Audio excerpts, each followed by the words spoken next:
there's the anime right there, Jaka. You know what I'm saying? Yeah, I'm just saying. I should have sent you the bio. I usually have to send a bio, or somebody sends a bio, because it's a lot.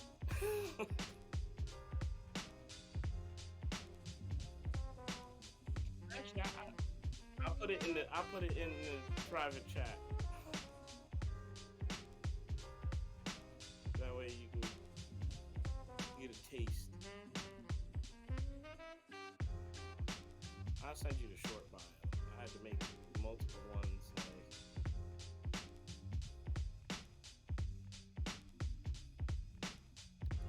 oh yeah, and I just won 5 awards a couple days ago.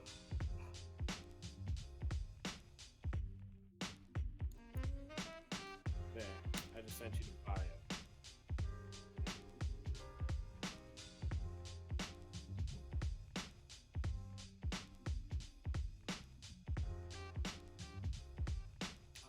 No, my bio doesn't even say I'm a storyboard artist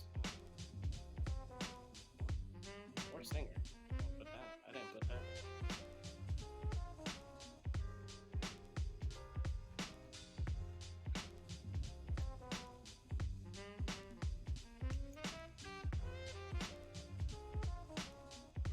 I'm also ordained.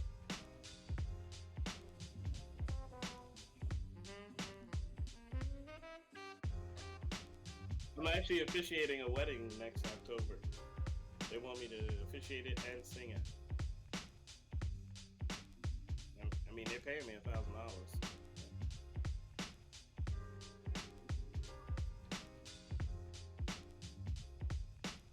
They like my singing.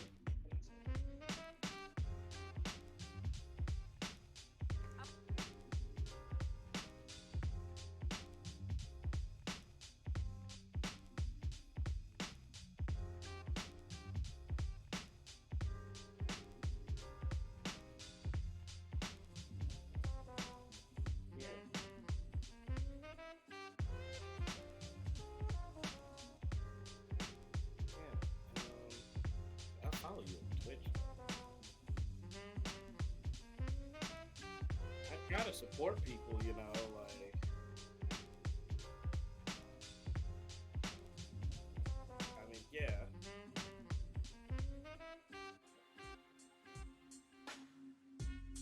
So wait, the stream's live now?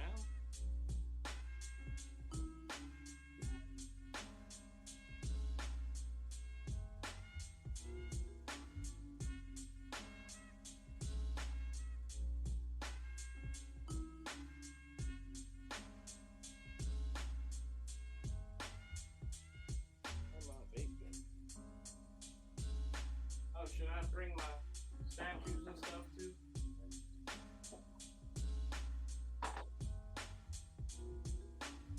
Man, if I have to do this on so many different interviews. They wanted me to bring like everything. So I got the Angel Savior statues and Super Bounty, and then I got my pop figure.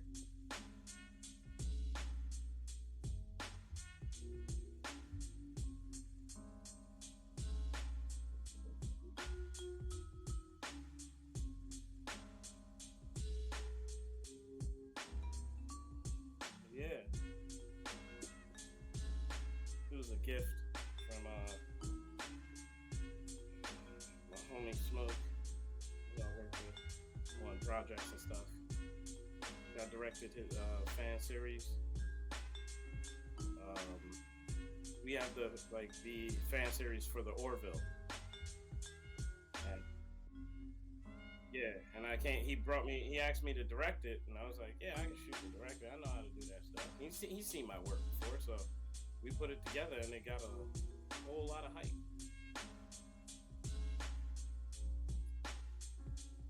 Now we actually have the official blessing from Seth and all of them.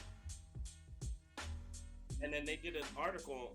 Looper did an article on Orville and mentioned the fan series, and even name dropped me. It was like the director, coming from J1 Studios, blah, blah, blah.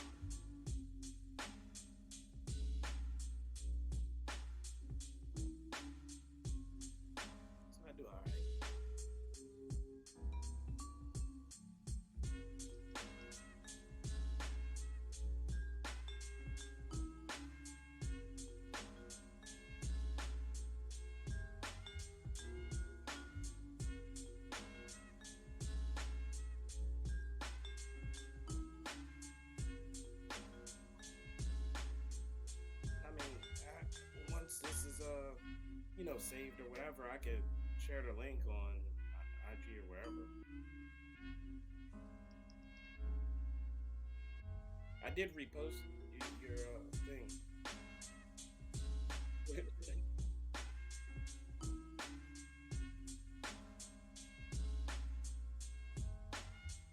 Gotta support.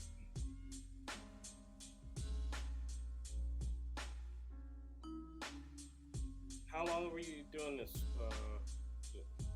Doing it for?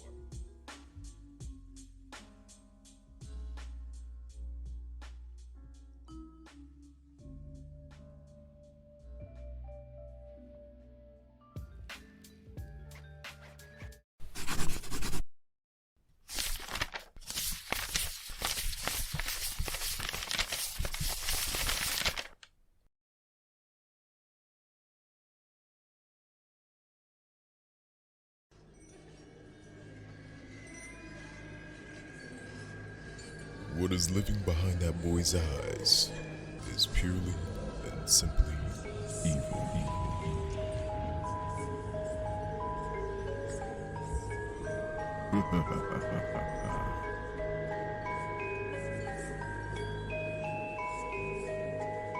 You are now listening to Angel Space Invader.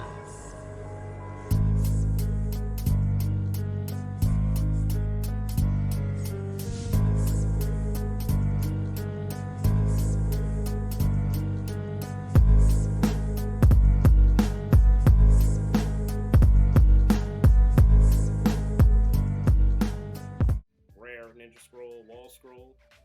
Lord have mercy. Jay, you killing I got my new watch. me. Jay, you're killing me. Check this out. You're killing me. What the hell It's is a skull.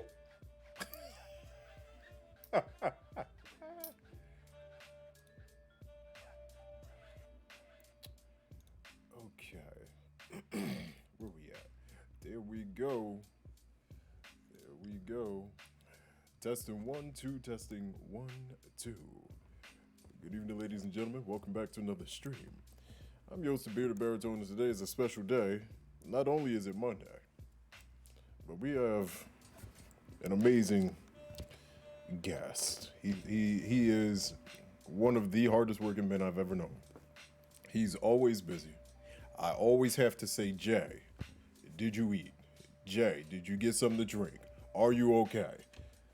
Hear you loud and clear. Thank you, Greg. There you can see, look, he got his water. He actually gets a moment to sit down tonight. Because this was just like 2 days in the making. Like Friday and it's Monday. We here. But before we get to that, if there's anything I can do to make this stream more enjoyable, please do not hesitate to let me know in the comment section below. If you never get a notification that I am live here on Twitch, you can follow me on Twitter. I almost always post when I'm live over there. And JR has already informed me that I need to make a link tree, make it easier for myself. I'm working on it.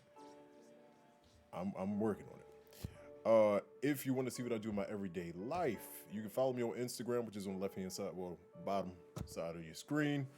I just came back from Jamaica, as you guys know. See what I'm saying? See what I'm saying? God, Majin Joker coming through with the raid. We barely even got started, and he's coming through with a raid.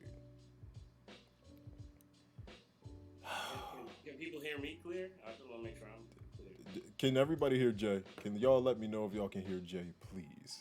Yeah. Let me know. We got to make sure we can hear Jay. He's the guest. He's the important one. Welcome in, Raiders. Welcome in. Damn.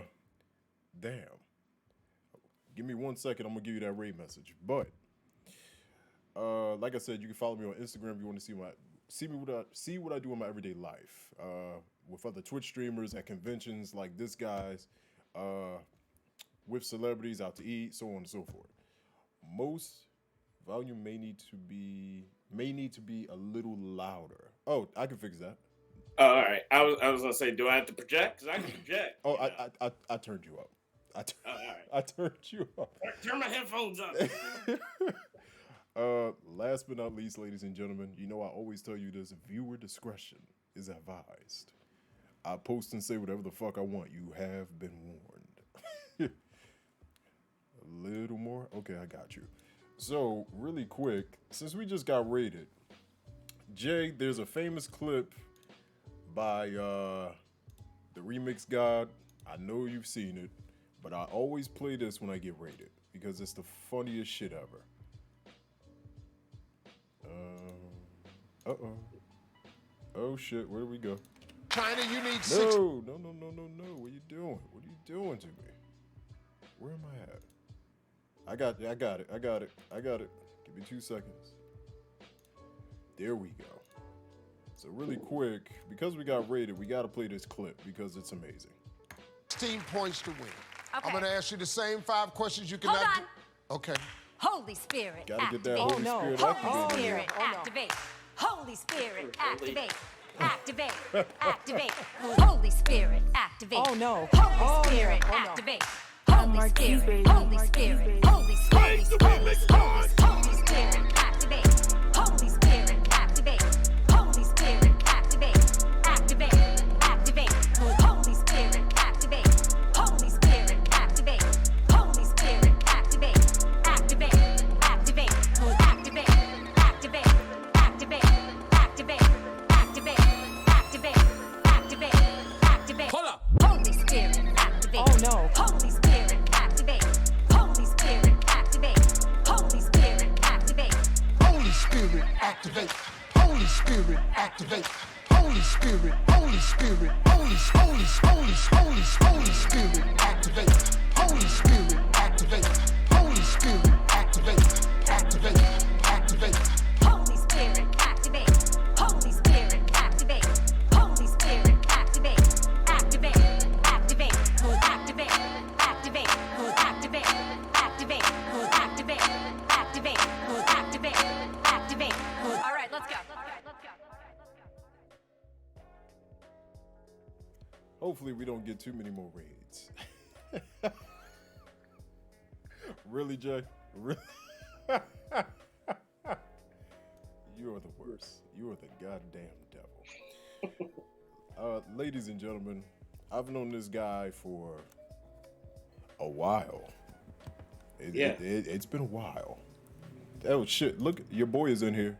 Your favorite DJ. Oh, Your boy. my man, Mike City. My brother, Mike motherfucking City. Well, if that's the case, let me get the bling. Let me get the bling right. Hold on, I'll be right back. Oh shit. I gotta get it off my Spider-Man. You know Action figure. what are you doing? What are you doing? What are you doing? Hold on, I'm getting myself right.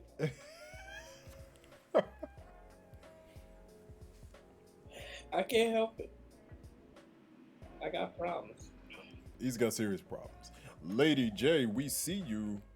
Oh look, a visitor. Azoriel, thank you so much for the follow. I greatly appreciate you. Make sure the bling is ready. Yeah, I'm trying to get the bling right. Oh no, that's what Mike said. Oh yes, the official I forgot all about that. What's good, brother? Hope things are going well. Things are going pretty well. Please stick around because we have J Rich, aka J1.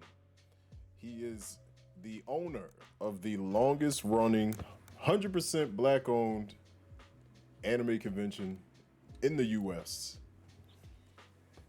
He's got this long ass fucking bio. This guy has like over 30 awards. Not only is he the creator, CEO, VP, so on and so forth for this convention, this man does voice acting. He does acting. He has created not one, not two, but a couple. I'm saying some games, especially if you like card games, because his VT Heroes. If you guys, Jay, where's VT Heroes at? If you guys don't know, this is Jay's. Is this your first card game?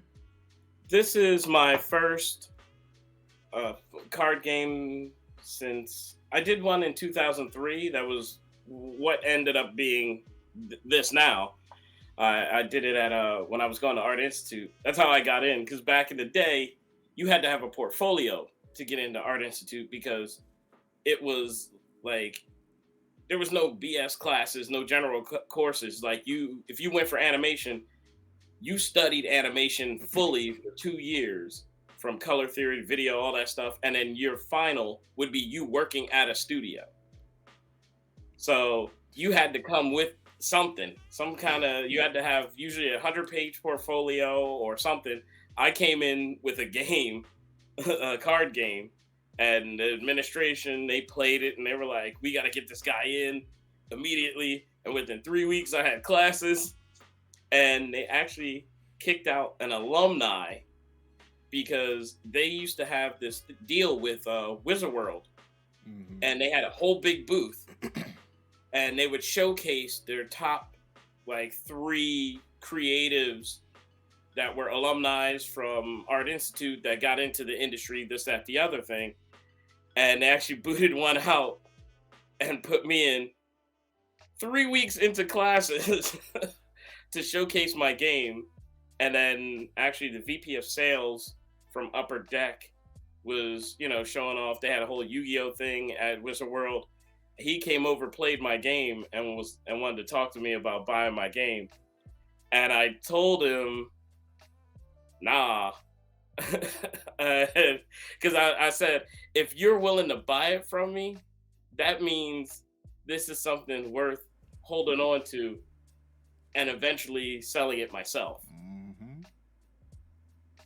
But I didn't tell him that exactly because I didn't want to give him any ideas to be all thieving and all that. But now I have a game, I got VT Heroes. There you go. Look at that. Jay coming in, kicking in the door, getting alumni kicked the fuck out. He's the guy your mom warned you about. I'm telling you. Jay is the other guy that they say don't worry about. That's this motherfucker. That's him. I'm sorry. I'm really loving this watch. I just Where did you get that watch? I collect Invicta watches, and I saw this one, and it's a skull. And I was like, yo, what? And then when I got it, I played it. I was like, oh, the mouth opens? What? I was like, oh. I fell in love with it even more. Like, don't worry, I have my J1 Studios watch, like with the logo and stuff in it. But like today, this is my new baby. This is my new baby. So, chat. Not only does he create games, not only does he run his own convention. He can pretty much go anywhere in the U.S. They'll accept him. He just don't like Philly. But we'll get to that another time. We'll get to that another time.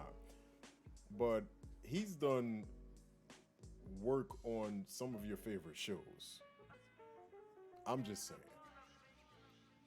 Things here and there. I did art for Spider-Man 2, the Sam Raimi one. But it was for Sony, like for their website. I mean, you still did it, so. I still did it. You still did it. Yeah, I did art for. There's a Japanese magazine called New Type. That's kind of like the Wizard magazine of Japan, and I did a Matrix Revolution poster that they used in it. I mean, sang for a Disney play. I worked on different, little TV shows here and there. I got a play I'm now a producer of a play that's coming out. Working with some creatives in New York. They're bringing it to Philly. This motherfucker is worse than Sherman when it comes to working. Like, he is like 10 times worse than Sherman, because Sherman just don't sleep. I'm the one that schooled Sherman on this stuff.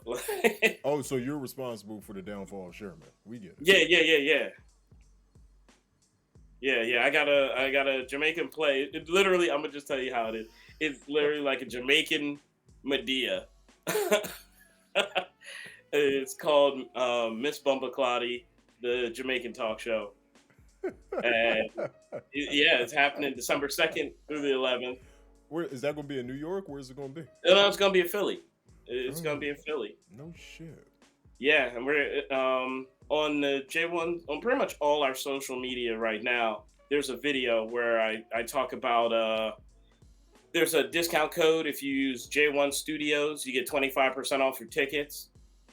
And I was brought in because they were looking for someone influential in the Philly scene to help, you know, market it.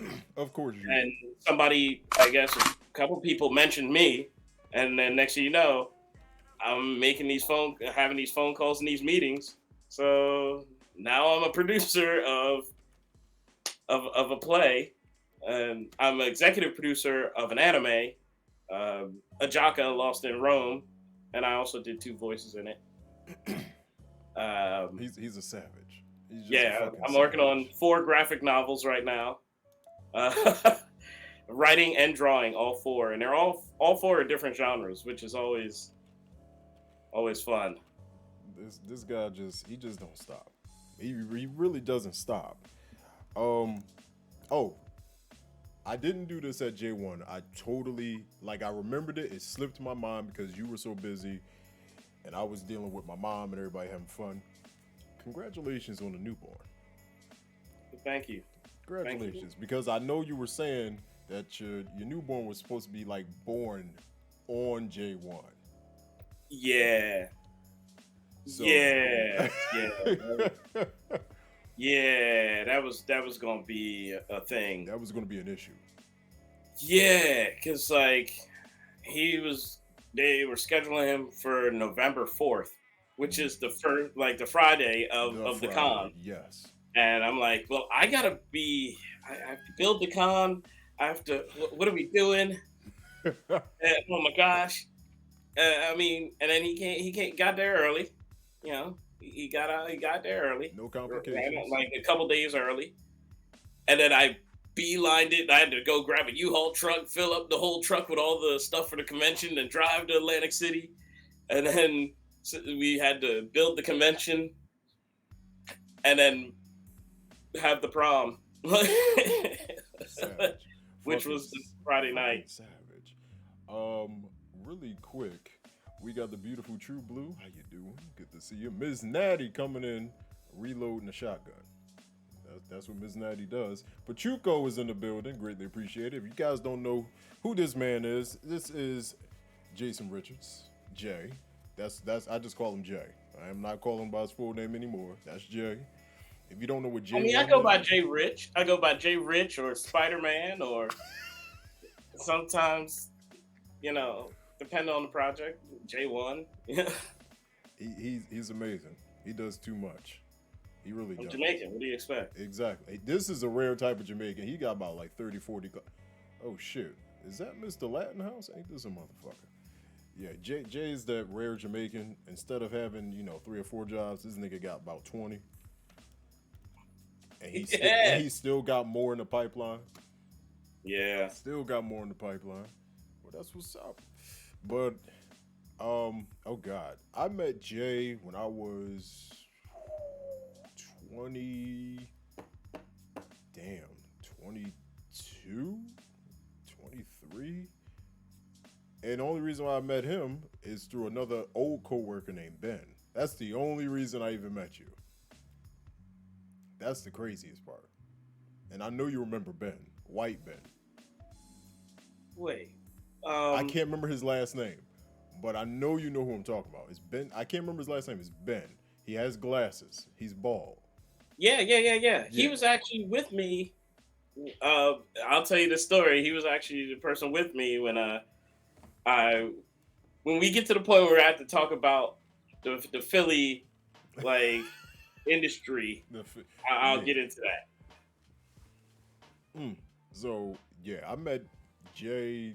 I wasn't even going to conventions at the time. I really wasn't. And it's because of him and Ben, I started just going on every convention I saw. Every last one of them. Wizard World, when it was still called Wizard World. J1 with his convention. I just went on a tear.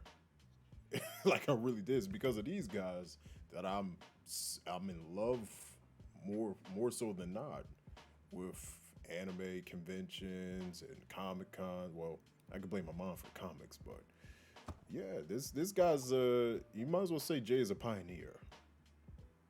I think it's safe to say that you have become a pioneer in the industry. Well,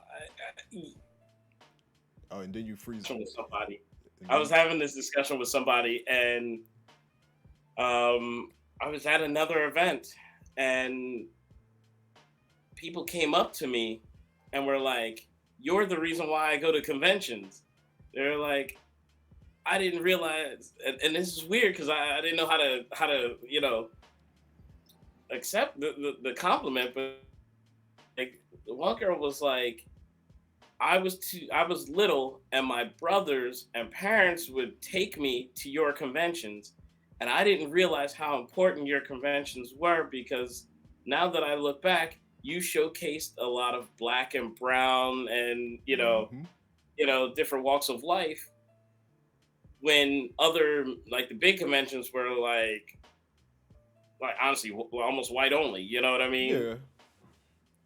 I mean that's understandable. So it's just like to see so many brown and black and just so many different shades of melanin being catered to is phenomenal. Like I think it has spiked ever since. Within like the last 10 years, it really has spiked a lot. Yeah. You see a lot I, more I remember representation. sitting down with Hilton because he invited me out because he wanted my like my advice and stuff like that, like with putting together BlurCon. Mm, And I drove down there and I was like, "Yo, this is gonna be awesome!" And he was showing me all around and like, "This is what I want to do with this convention." And I was like, "Yeah, you can use any of my outlets to promote it. Like, we want to like push it and all that stuff." And we were setting up to build like a mini J1-Con within BlurCon because I was trying to be a sponsor for the for the cons, like yeah.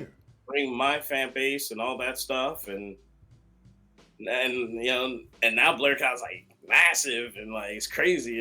And it's awesome seeing other folks doing this, like BlurCon is crazy. yeah, BlurCon is crazy. and like it's always a good time. Absolutely. The Rebel Inc. I see you.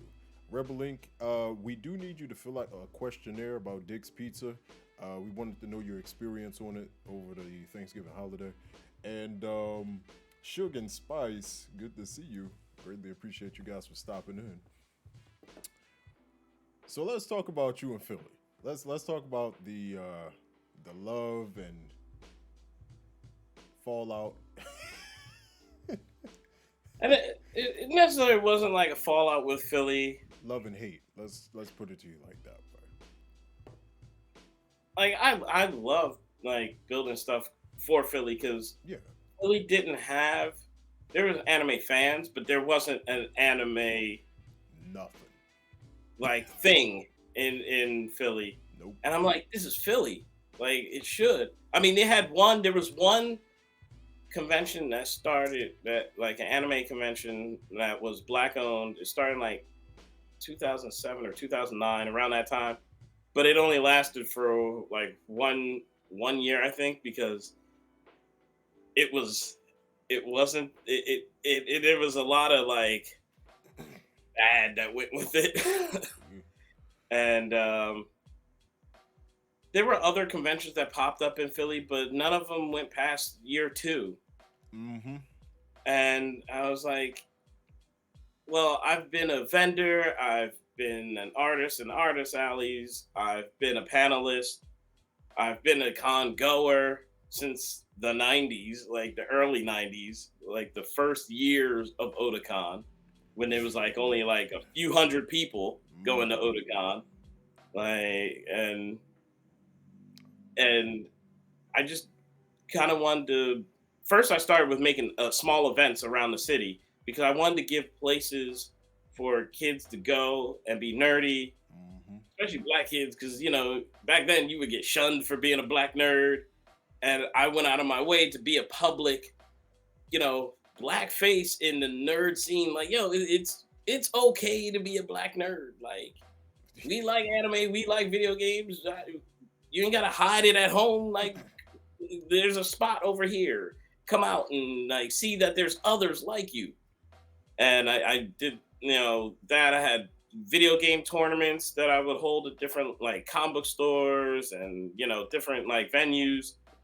Then I went and started a music festival, and I put that in on South Street, but I wanted all my events had to have gaming somehow and cosplay. And so that's what I started doing was, I had the music festival, and the music festival was a mix of genres. Like it wasn't just like a hip hop music festival or a rock music festival. It was like hip hop, rock, industrial, folk music. I wanted everyone to see and like different like genres, and it was really cool because you saw like these hip hop heads dancing to like electronica, and then you saw these like hardcore industrial like cats that were like all about brrr, and then they're jamming out to folk music or they're jamming out to like hip hop, and I look at everything should be some type of not necessarily like networking, I guess, so that everybody sees there's so much in this world that we could all learn from. Like there's so many influences, and even a lot of projects I worked on are influenced by so many different things. Like I was drawing like a Japanese influence style before like it was like a public thing. Like you couldn't find anime in stores. You couldn't go to a bookstore and pick up a manga. Like I remember being in high school and in college, and they were like, "You shouldn't draw anime because it's not gonna go anywhere. It's just a fad." And I was like, "No, it won't be. You just watch," with my Digimon sounding voice. And now you go into a like a Books A Million, and the first half of the store is just manga. Just manga. And it blew my mind. I went recently, like about a month or so before the convention, and I went to a Books A Million, and it was crazy how much like manga and like anime, just Japanese culture has taken over to the point where like most of the store is that. And I was like, wow, one, I'm old. Two, like this is amazing, and like because I was doing this stuff and I was into this anime stuff, and I was like before it was even called anime here in the States, people knew it as Japanimation, and it would come on like weird like side channels once a year. Weird hours of the day, just be right. And I was like big into this stuff, and I was hanging out with like straight thugs, and I'm talking about these cats got records, and like I'm sitting with them, and I'm like, "Yo, check out this like video game system I got from Japan. We should play it." Next thing you know, they're like, yo, like they're playing like Fist of North Star on a Sega Saturn, like, like, like I was, worked on importing stuff, and it was, it worked out. Now it's crazy because it's like if you're not around my age, you wouldn't know. It's weird. Like some people know me, some people don't know me. And it's like, there's people who are like, yo, like you got me into this stuff. Like you were the first like black face I've seen that had to do with anime or any of this stuff. And I'm like, yeah, wait, where's my flowers? now where's my flowers? Like, and then not even only recently realizing that J1-Con was the longest running black-owned anime convention, like not only in the country but possibly in the world, because the animation festival that started in Nigeria was an overall animation festival, but not an anime festival. Okay. And we started the same year. Check you. So I'm like, well, when it comes to anime and being 100% black owned, that'd be you. So it's been a thing, and like I've gotten so many.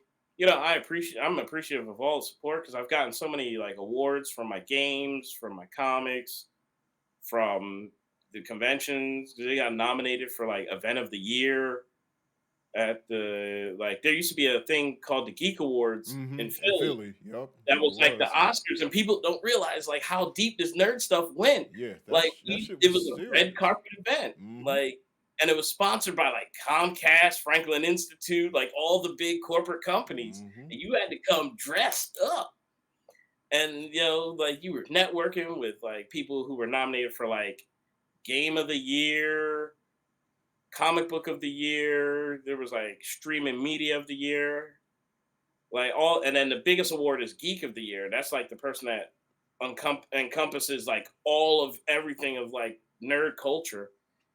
And I was the first black person to win Geek of the Year, Oh, and look, I think a I'm the only visitor. person in the awards history to win multiple awards in one night.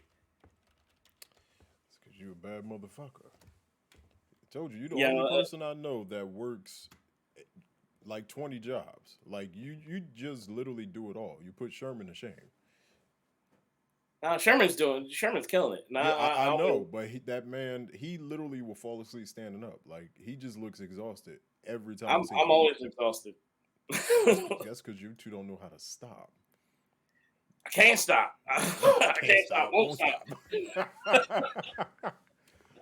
Oh my goodness. Thank you, Holy Diver, for the follow. Greatly appreciate you guys joining us as we talk with Jay. I'm calling him Jay. That's all you get. I'm calling him Yeah, Jay.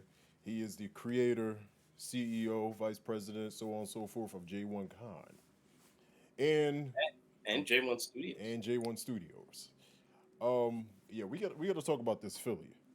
Like we got to we started with that, but we got to talk about that. All right, so I wanted to do something for Philly. I wanted to bring. I wanted to create like events that got kids, off the streets and all that stuff, somewhere they could just be nerdy, be themselves without Hmm. feeling judgment. And it was really awesome. I used to do them as free monthly events, or I charge like $5 here and there, or something like that. I started those. Well, the anime portion, like the whole Japanese anime portion, that event was started with Marion Beale, who had like I had my video game events, and I had like like other like smaller events, but I liked her passion. I was like, yo, if you join me, I could turn it into something. I'm good at I can trust me, I can turn it into something. You got like 15 people here. Watch what I do with it. But you gotta just trust the process. And I turned that, 15 people into like 100 monthly people coming out to, nerd out. Some of them even became like super famous YouTubers like afterwards. Like stupid famous, like million views every post kind of famous. Um, and then she left and moved away to do her thing, and I wanted to still keep all these events that I was doing active, but I didn't want to keep them as just monthly events because Philly has a certain attitude problem. Eh, yes. Philly, Yes, it's we it's do. wild because I've traveled so many places, and like Philly just has. I love Philly. Philly's passionate, but Philly don't support unless they get something out of it. Bingo. Like that's like you have to give them something. Mm, You have to almost like pay people, like, hmm. and it was crazy because like we were doing these monthly events, and then I started seeing people take advantage of it. Like, oh, I could skip this one; it'll be back next month. I'm like, you don't know that because I'm doing this out of my own pocket. Like, so the support, even if you can't show up, donate something to keep it going. And I remember it was free. My events used to be free, and I would do them monthly. And then after a while, I was like, all right, now I'm just burning out my money out because like I had connects with. I'm part of like the IGDA, which is the International Gaming Development Association, which is the union for game developers. And we're talking about from indie to AAA titles. Like every game studio, every video game studio is part of this. They have different chapters all over the globe. And I had connects with different people bringing in dope stuff. And it, I wanted to like, I was like, I can't afford to just keep doing it because I was getting premieres from studios, like animation studios, game studios, I, and they would play this stuff I'm gonna before it even comes out, like months before it would come out. I'm gonna stop him right here because there was one day I'll never forget this. I was on the bus and you were going to a whole movie premiere for something that wasn't even supposed to come out for like almost a month. Yeah, I do a lot of those. Yeah, exactly. So he ain't lying because I would catch Jay in the most awkward of places. It's just like, Jay, what are you doing here? Oh, I'm about to go and see Black Panther. It's like, what is Black Panther? It's not even a movie for like the next 10, 15 years. Yeah, I know. You'll see it. And it would be stuff like that. Like really crazy shit. And it's just like, what? But continue. And then I just said, all right, the way this is gonna have to work to make people appreciate it, because I noticed like again, people take things for granted and don't realize how much work and effort goes into these things, especially when you're not like this, Fortune 500, company. And so I was like, all right, I'm gonna just take all my events, put them all together, and make one event. And that's where I made up like J1-Con. And then I created other events still outside of that. Like I had the J1 Music Fest for a few years separate. And then I created a thing called Cosplay Prom. And I did that for the nerds, like who either missed out on their prom, felt uncomfortable at their prom, or wanted to just be themselves. You know what I mean? So I was like, all right, here you go. Let me make it. And I did it around prom season. So it would be around the springtime. I'd rent out like a gym. Like I would totally make it prom. Like we'd have balloons and streamers, snacks, juice, all that stuff. But it was all ages, and we'd have one live musical act and then a DJ, and then we would crown a king and queen. And I'd have like a photo booth area set up. I'd hook up with a photographer friend, um and he would set up a whole thing. Shinobi, he would like set up a whole, you know what I mean, like a whole photo booth, a backdrop, and he would take pictures of people and all that stuff. And I don't know, people liked it, and it got in the papers and all that stuff. And then all these things I was just doing around the city, and then I started, I joined the radio show, started doing radio, and like I had a podcast before I even started J1-Con, and it was a super popular video game podcast because I wanted to be G4. I wanted to be like the black G4. You know what I mean? So I built like a crew and all this stuff. And it was a show called The Reset Button.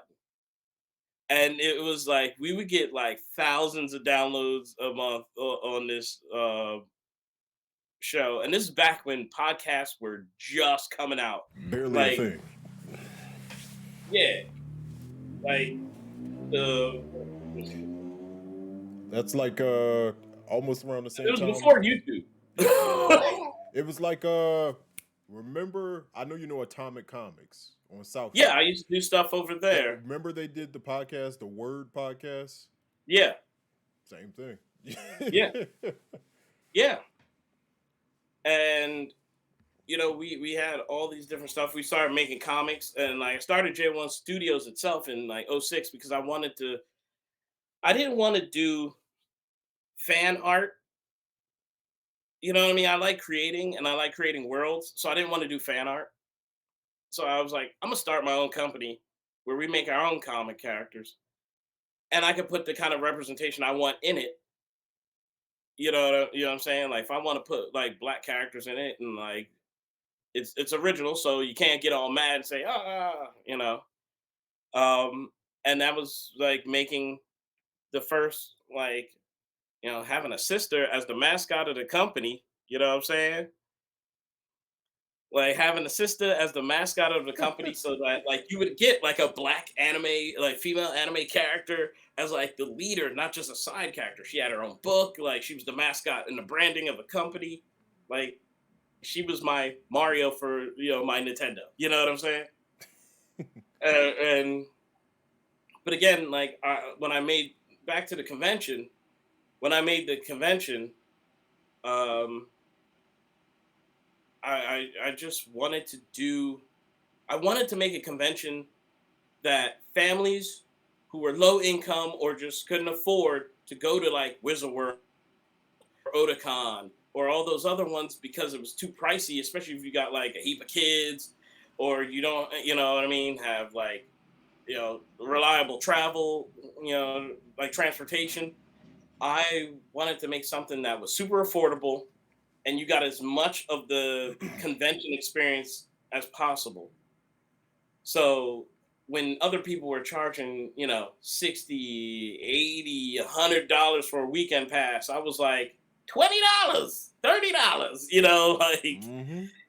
and then like kids got in free and like, all this stuff. And then I tried to get like different voice actors, and then we'd have panels where you could learn industry stuff. Because I also wanted it to always have a level of like edutainment. Because I wanted to give people. I wish I had the opportunities that I'm trying to make for people. Because when I was like trying to do all this stuff, it was just me on my black lonesome. You know what I mean? And Mm-hmm. like, and a lot of people didn't believe that black nerds existed.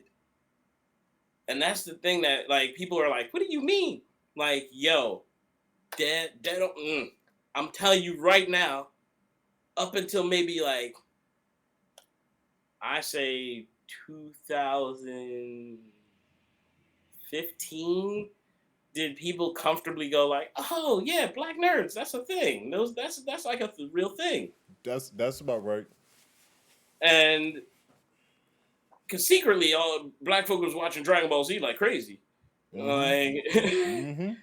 but people didn't publicly come out. Like, they were like in the closet anime fans, like, and they were. It was okay to have Madden, Oh yeah, but it was damn sure okay to have Madden. Are you kidding you me? can have Madden. You can have sports games. Don't let it be no weird like Sailor Moon game in your house. And it's true though. Like It is true. this newer generation don't understand. Like you had to know how to throw hands if you was gonna go outside wearing a Spider-Man shirt because they were like, "Oh, you a nerd? Oh, all right." Like, and you had to put the paws on people Mm-hmm. and like. And I built the convention. The first time we did it, I put it in a sushi house because I thought, well, one, I can't afford the big convention center because they asked for like millions of dollars to make that happen. And I'm like, this is just me, simple old me, just trying to do my thing. And we put it in a sushi house because I thought that theme would go well with the whole anime aspect. You get to watch anime, eat sushi, and be in cosplay. Why not? And I put that together, and we had about like 200 people come out. And I was like, yo, this was awesome. Because we had video games, we had live music, we had a few vendors, like literally a small number of vendors, because the sushi house wasn't but so big. And after that, I had to move to another space because she wanted to like she saw how much money she made so much money because people was buying sushi boats. And if you know anything about sushi boats are expensive. The giant wooden boat with like 100 pieces of sushi in it, that's expensive. People were buying these by the boatload, literally. They were buying a sushi boat by the boatload. And she served alcohol, so the people were buying drinks too. Like, so she was making hand over his money. But then then I was like, "Oh, can we bring it back again?" She was like, "Yeah, but it's gonna cost you more to do it." I'm like, "But why? You literally made a crap ton of money you weren't gonna make on a random." Sunday afternoon, you know. And I was like, I gotta find another spot. And at that time, networked with somebody, and they were like, check out the Blockley. I was like, the Blockley, yeah, and it was in West Philly. This used to be a small music venue, and like I was like, all right, so I checked it out. I talked to the Bulls. I was like, yo, this is my idea. And they're like, all right, that sounds cool. We made a contract, made a deal, had the convention, and it was the first. It was the only at the time the only, and may still be only. I don't know, but it was definitely first convention that wasn't like an E3 type thing where you could actually pre-order the new consoles at the time at the convention because I made a deal with FYE because I like the network, I like the hustle, I'm everywhere, and I made a deal with FYE, so they brought their store and set up their store inside the Blockley, and you could actually pre-order like the new PlayStation and new Xbox at the convention on top of the video game tournaments and then for guests I brought in people from the gaming industry who like one of my friend Jason Cantor, he's the sound engineer for the BioShock games, and because I knew him from the IGDA, the union, I was like, yo bro, do me the solid. And he was like, yeah, I'll come out, and he did a panel on like doing sound engineer for games. And then I brought other people who were directors and stuff like that. Like everyone on network, I try to bring them into the convention. And we got 400 people that time. So we went from 200 to 400. But then they shut down the Blockley like after like a few months after our event.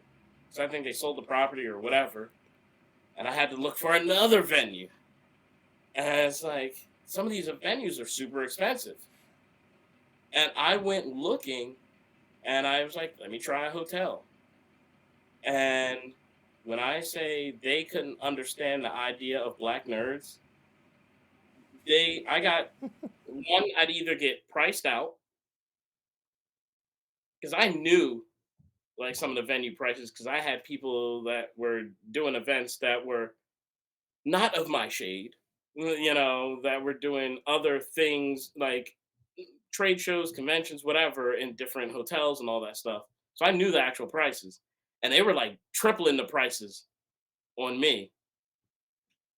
And I was like, yeah, nah. Then I found this one venue and First District Plaza. And I was like, all right, cool. This is a dope space. I hyped it up, did a YouTube video showing like what we could do with the space and all this other stuff. And all right, let's do a little business math. Your first event, right? All right. Has 200 people. Brings 200 people out, right? Exactly. And people in the chat, y'all can put down a number too. If your second event is 400 people, how many people would you plan for your third one? Remember, 200 for your first one, 400 for your second one. What would you think your number average would be? I'm and it's one event. It's one event. So you got to pick a number. Like, you really got him in here doing math. Yeah. What would you think? What would you think? Listen, I'm preparing for 1,000 people. Fuck all that. Remember, if it's not that amount of people, you're gonna lose a lot of money. True. Because I've done this convention. Is not none of my conventions were sponsored. This is coming out of my pockets. I would be taking my savings out and spending the money on the convention. So if I lose out on any of the money I spent, that's gonna affect my household. Big time. So you can't gamble too hard. Right? So I see 800, right? That would be the gamble. Like we're gonna plan the budget of having 800 attendees. And sometimes 600, right? Some people are saying stay low, right? And I always plan to stay low. What would you pick? Yeah, I'd say about 600. About 600? About 600. I planned. Yeah. I was like, I planned for 600. 800 would be a blessing from God, right? So about 1,900 people showed up on the convention. So 1,900 people showed up. And I say the line was in West Philly around the UPenn Hospital, and it was wrapped around UPenn Hospital. And Like, here's the for thing. 4 hours. And we were letting people in. And I'm like, he's not lying, because that's the first one I went to. What year was that? That was 2014. That's the one I went to because Ben showed me the flyer for that. And I couldn't, I'm sitting there like, well, all right, well, where the hell is it? When I tell you, I got there early, and I only got to stay for like an hour because I had to go to work that same night when I was working overnight at the casino. You ain't fucking lying. The place was packed. And that was what, 38th and Market? Yeah, it was like, It was right 38th before Market, 40th and Market. That shit was insane. Like I had no idea it was going to be that crazy. And what was wild was there were so many people, especially black people, in cosplay just outside of this random corporate-looking building, that news crews started coming over, and like we're like, what is this? And then next you know, I'm on TV talking about the convention, this, that, the other thing, and it was crazy. Then people were like, oh wow, black nerds are a thing. And that was a lot of the articles. It was that like, oh wow, black nerds exist. And I was like, yeah, that's a thing. Like, especially in the Metro paper. That was definitely in the Metro paper. Yeah, it was in ended up in and 2014 is when I won those awards at the Geek Awards. And for about 4 months, every single day, there was a different news crew coming over my apartment interviewing me. Different TV shows. I was on NPR. I was on WHYY. I was on the Inquirer, Philly Business Journal. I was in Black Enterprises. I was interviewed in Black Enterprise magazine. I was like all over the place. It was everywhere. I did not expect it to blow up like that. I was fine with keeping it just a humble little thing that everybody just keeps coming to. Like, and I was like, what? So, and then I started making after parties for the conventions with burlesque and live music and drinking, partying. And then that became its own animal that people started loving and going to the after parties. Then I did it in 2015 at the same spot. And I was like, all right, maybe that was a fluke. We got 1,900 people. What do we do? I'm a bank for just 1,000, just to play it safe bet. So 2,100 people showed up. So we had at least 2,100 people. I think it was like it was like almost like close to 24, I think, 100 people like showed up at the con again, wrapped around the building. The last person in line went around the block and was able to shake hands with the first person in line. That's how crazy the line was. And didn't you have an event, correct me if I'm wrong, on the other side of Spring Garden? Yes, you did. So it was at that this was where the traffic authority is. Yeah. There you go. So I was screwed over this one venue because they double booked the venue, trying to be greedy. I remember that. And they had us stuck outside with the fans, like our convention equipment and consoles and everything to set up the convention. We were stuck outside because they wanted to get a little extra money, so they had a morning service happening, and we couldn't go in until the service was completely done and everyone was out of the building. And they had a whole big, I'm a God-fearing man, so I was like, all right, cool, but I did pay for this space. So in the summer heat, we just standing out there. Bacon. There's a huge line, and it keeps getting bigger and bigger and bigger till it's reaching the next blocks over. And I'm like, come on.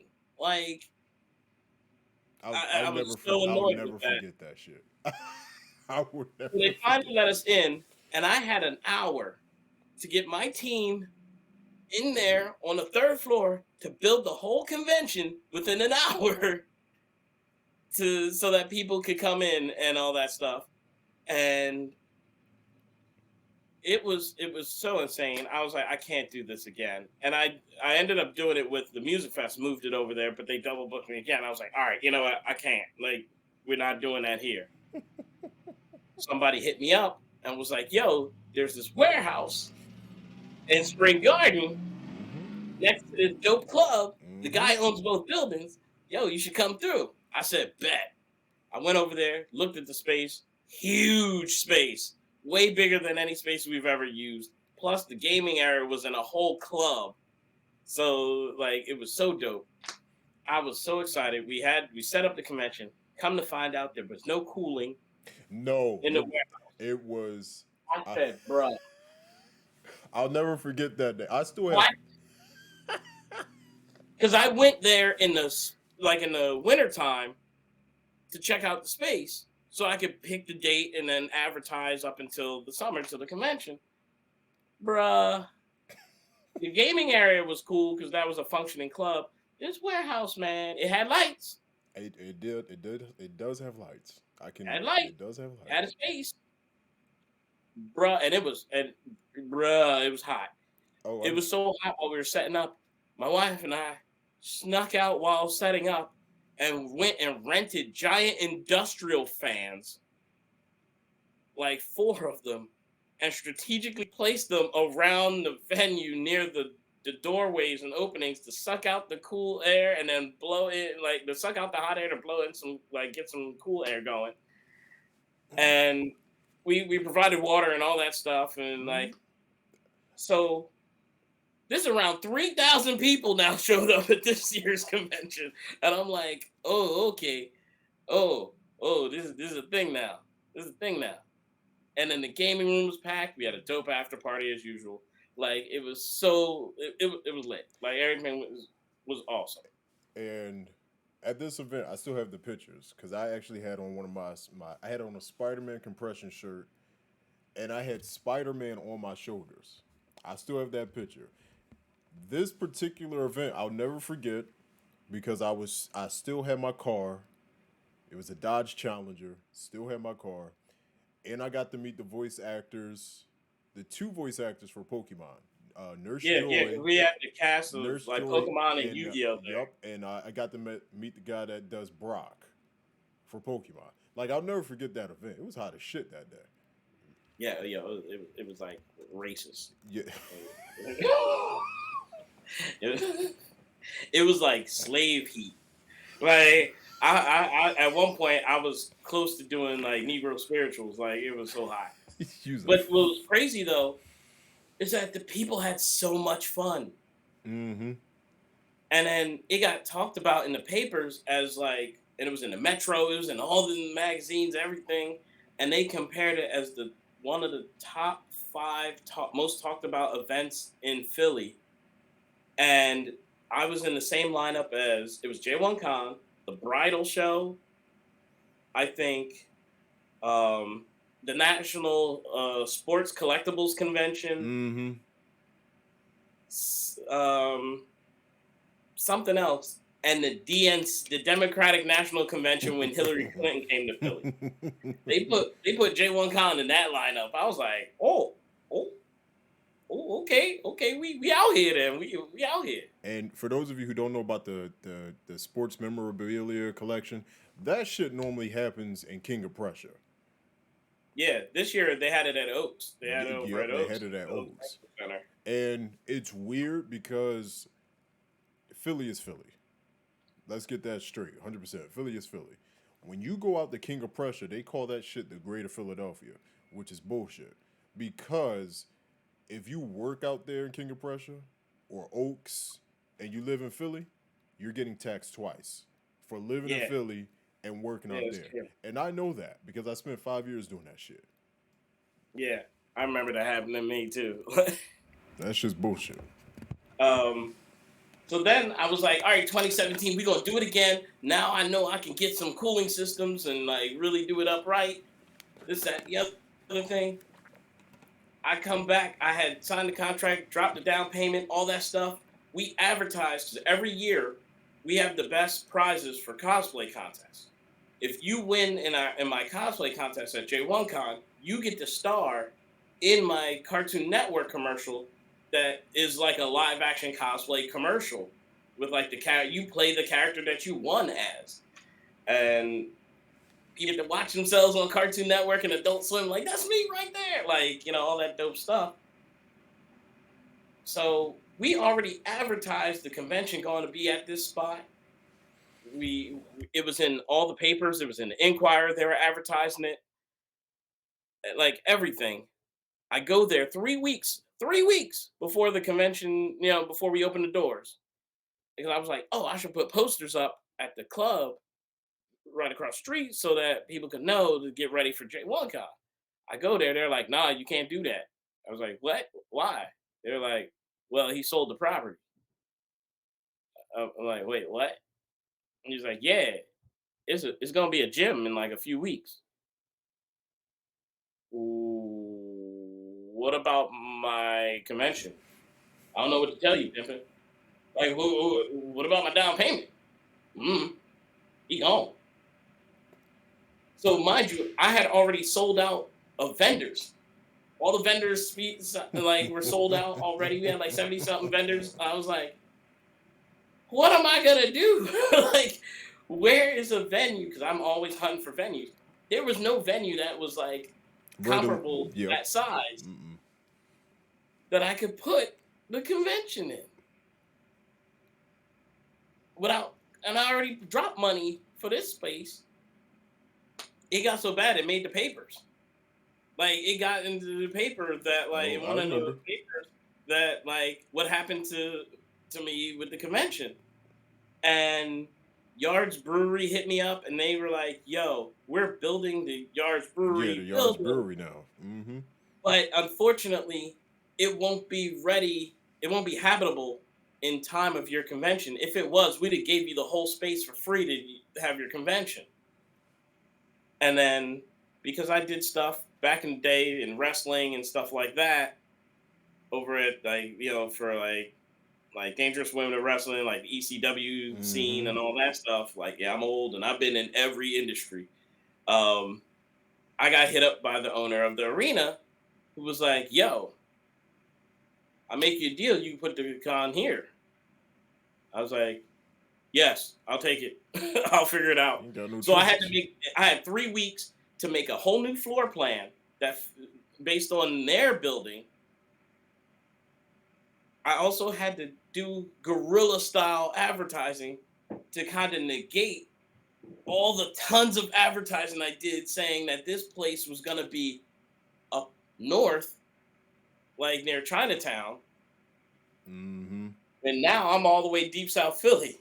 Deep in South Philly. So now I'm like marketing like crazy, and we still had a ton of people come out. And when I say it made the news that like I got screwed over, Bart Blatstein, who owns a ton of like property over in Northern Liberties, all that new developments and all that stuff, he had just bought the Showboat and was gonna bring that back, and then hit me up for a meeting, like an actual in-person meeting. And I was ready. I had a whole presentation trying to be all professional. And he was like, no. I know who you are. What can we do for you? I was like, I just need event space? Something? Make a deal? He was like, how about I give you 100,000 square feet to play with? I said 100,000 square. Mind you, the largest we've done was like maybe 30,000, maybe. So now I have 100,000. I was like, what? He was like, "Yo, come to the hotel. We'll put you up in one of the big suites so that you can spend a few days there, look over the property, this, that, the other thing, show him around, like all that stuff." I was like, "Yeah, I can make this work. I can make this work." And it's And been then, it's been working.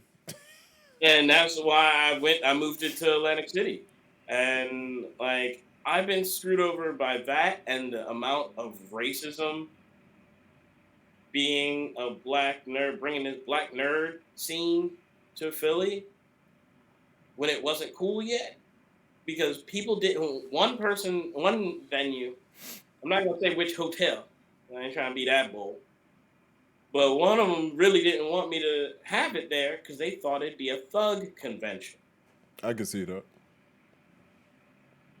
Like can they see legit thought it was. Cause they never heard of black nerds, so they thought it would just be this black hood rat, extravaganza or something, and they didn't want to have it there. I was like, all right, yeah, I'm out. Peace, Philly. Like, No, I don't blame you. I don't. It's tough being here. It's really tough being here. right, and like the Philly scene, if you can do well in the Philly scene, which I've done, you can do well in any scene. Oh yeah, it's just almost like Because New York. yo, listen, Philly's attitude to entertainment is why. You can be like, I've given people the thing that drives me crazy. I've given people flyers. On the flyers, big bold letters, anime convention, video games, cosplay, like whole big advertisement, bright colors all over it. I give them the flyer. They're like, "What's this?"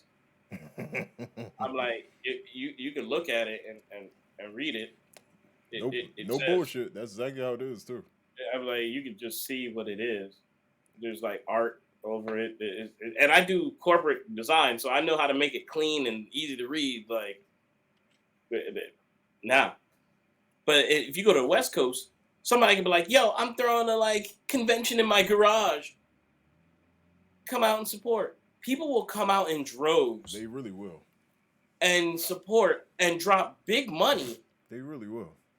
at an event. They can go over there and be like, "Yo, it's $60 to come into my garage, my garage convention," and people will literally drop $60, $80. They really I'm will. up here like, here's a whole weekend convention for $40. They're like, "Yeah, I don't know, man. I don't know." Like, Mm-hmm. I'm like, wow. Like Philly's a hard market, and like It is. it's hard for a lot of independent businesses to thrive in Philly It truly fucking is. because you can be like, "Hey, support this thing," and they'll say, "Why should I?" You're like, because it's an awesome event, something to bring your family to. It's affordable. It's not going to take you out of your normal week to week, and it's local. And like, I gotta pay for this. What the? Like, yes. That's literally what it is. It truly is. And like, so people are like, "Bring it back to Philly." I'm like, Don't do that. Don't do it to yourself. Stay where you at. Don't do it to yourself. Like, I don't know if you've been down South Street where they've had like the pop-up shops or whatever they call them. Yeah. And as you know, South Street has like, when the pandemic hit, so many stores closed on South Street. Yeah, I used to live down there, and like, yeah, I drove down there one time during the pandemic, and it looks like a ghost popular town. names like staples of South Street were shut down, gone. Gone, straight up gone. And it's just like, nah. I mean, there's some that survived and because they have their dedicated hardcore fan base. Mm-hmm. But when you're a convention, you can't make those kind of gambles, especially me. Like if I had corporate sponsorship, then yeah, just like these big cons, they can have a convention, and if it fails, they're like, whatever.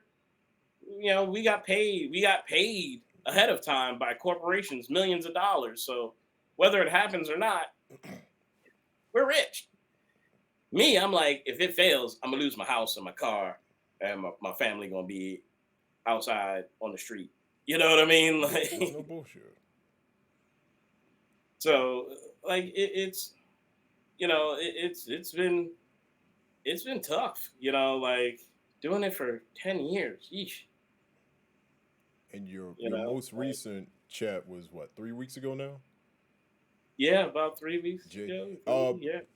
put it in perspective for y'all. If you've seen the video of Mike City proposing to his fiance Shelby Nicole cosplay, that's that's where he had it. Um, it was huge. That was just the music area, but the convention was huge. Yeah, I had to make changes and like last minute changes. One of the things that I am kind of excited for is that I will no longer have to do. We had the convention. We used to have a convention floor, but Hmm. then that turned into the gaming area with Which the is crazy. arcade and That the shit go is karts and wild. stuff like that. Hmm. So we had to put it up literally upstairs, just in the hallway and in the music venue areas and like some of the smaller rooms. But 2023, they're gonna have an actual convention hall built for like cons like mine. That's separate from everything else. That's like an actual, like it's part of the hotel, but it will But be an it's actual its own convention its own little center. space. Yep. Yeah, yeah, which will be awesome. Um, I already saw some of the. I've been on the actual floor of the space, like as they're building it, and it's massive. It's big, like the warehouse from 2016, but actually bigger, and with flowing air. Heating and cooling will be provided. Oh, there you go. But most of yours events takes place. Do you keep this one mainly in the fall? I did it in the fall. I moved it to the fall because there weren't any conventions really in the fall. There really ain't. Everything happens between what, June and August. Spring and summer was Yes. where the big conventions happened, and then once I started getting numbers as a fall convention, out of nowhere, a bunch of fall conventions started popping up, like in the tri-state, and I was like, "What?"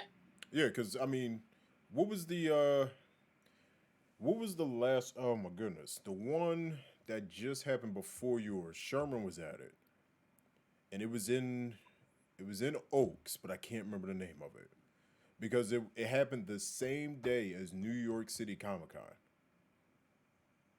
and it was just like nobody was there, for real, for real. Because I went to support Sherman, but I was like, everybody's in New York at New York Comic Con, and this was playing the No, same day. Was it it Super was Game Day?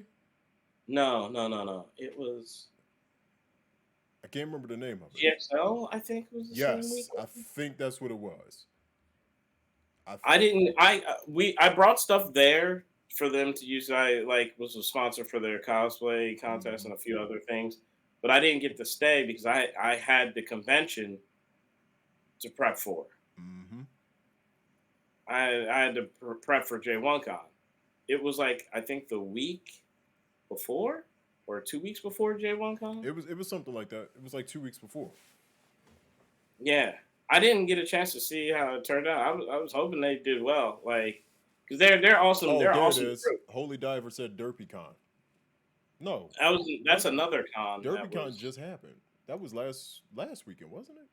Yeah, that was Yeah, recently. that was recent. No, Like, this one was it was like a before. weekend. That was I think the weekend after mine, Yeah, it was because Sherman or was. I think, It or was. It maybe had to be a no, weekend no. after you. I think it was before. I don't think so. I think it just happened. I It think did, yeah. DerpyCon just happened.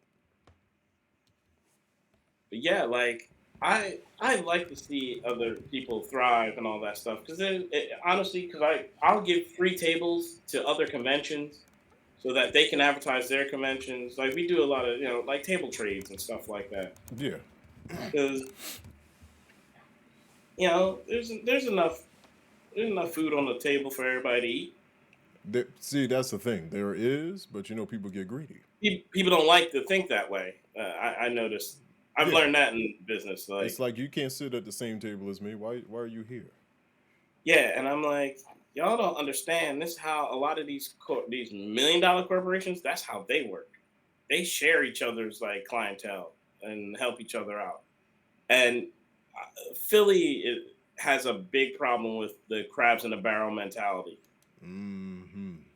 Like, and it's very frustrating It because is. like I didn't even plan to be the face of like the black nerd scene for Philly. I just wanted to make cool spots for nerds to be nerds, and then there would be other people who would want to put theirs on top of mine or stomp mine out. So it was like, you could literally, I could give you a space in mine to advertise yours so that you can have a better turnout. Like, what? Like, It's crazy. It truly is crazy. yeah, it's wild. And I'm thankful for all the stuff, that I've gotten, like cool figures and stuff like that. And, because of all the stuff I've done, I'm in the encyclopedia of black comics. Yes, folks, that's an actual thing. You know, this is an encyclopedia about all the influential, Black about artists. like influential black folk in the comic book industry. Mm-hmm. And I write and draw comics. I'm an entry in here. They talk about my life, all that stuff. It was done by Dr. Sheena Howard. She was the first black woman to win an Eisner Award. And like, I just, I like sharing. I like the idea of community because, especially in the black community, we need to learn community. We know community as in the cookout, but we don't know community as a business. And this is why you don't see people get jealous over seeing their friends strive and don't realize that you could help them and then they could help you. But it's really like people get jealous. Like they think it's only like one meal, and it's like no. It honestly like I guess a lot of people don't get to work in like the corporate world. I've gotten a chance to work in the corporate world. I've designed stuff for the first 5 iPhones. I've done. If you ever bank at an ATM, I've designed a lot of the screens and all that stuff, right?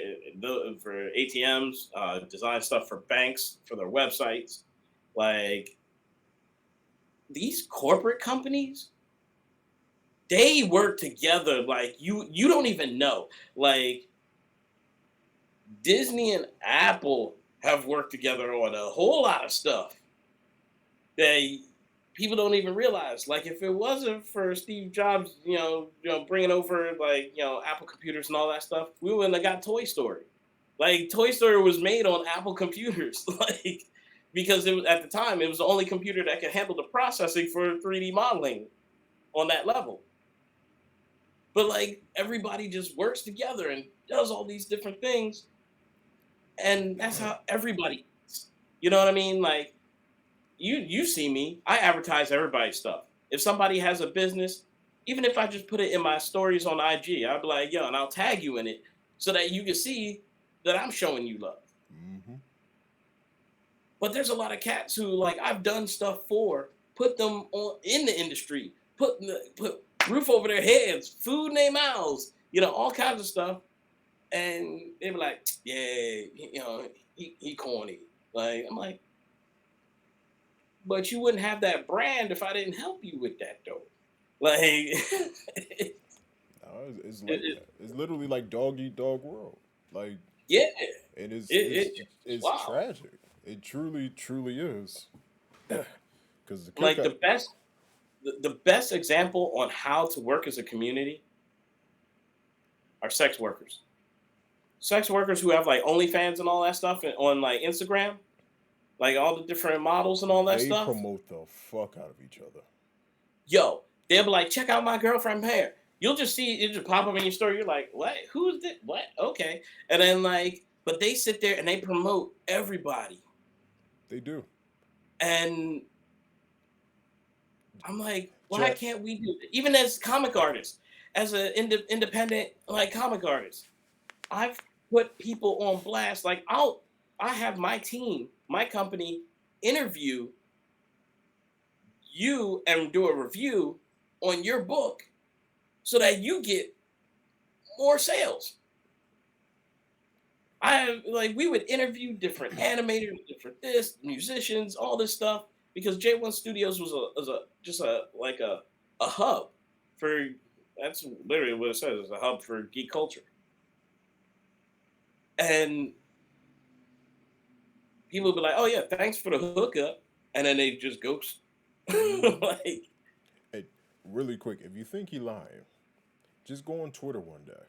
Just go on Twitter one day, find a model who has an OnlyFans. Guarantee you she is retweeting and posting her girlfriend, a girl she probably don't even know in real life. They might have had one or two conversations. But he ain't lying. if that, They promote the fuck out of each other. Their hustle is way different.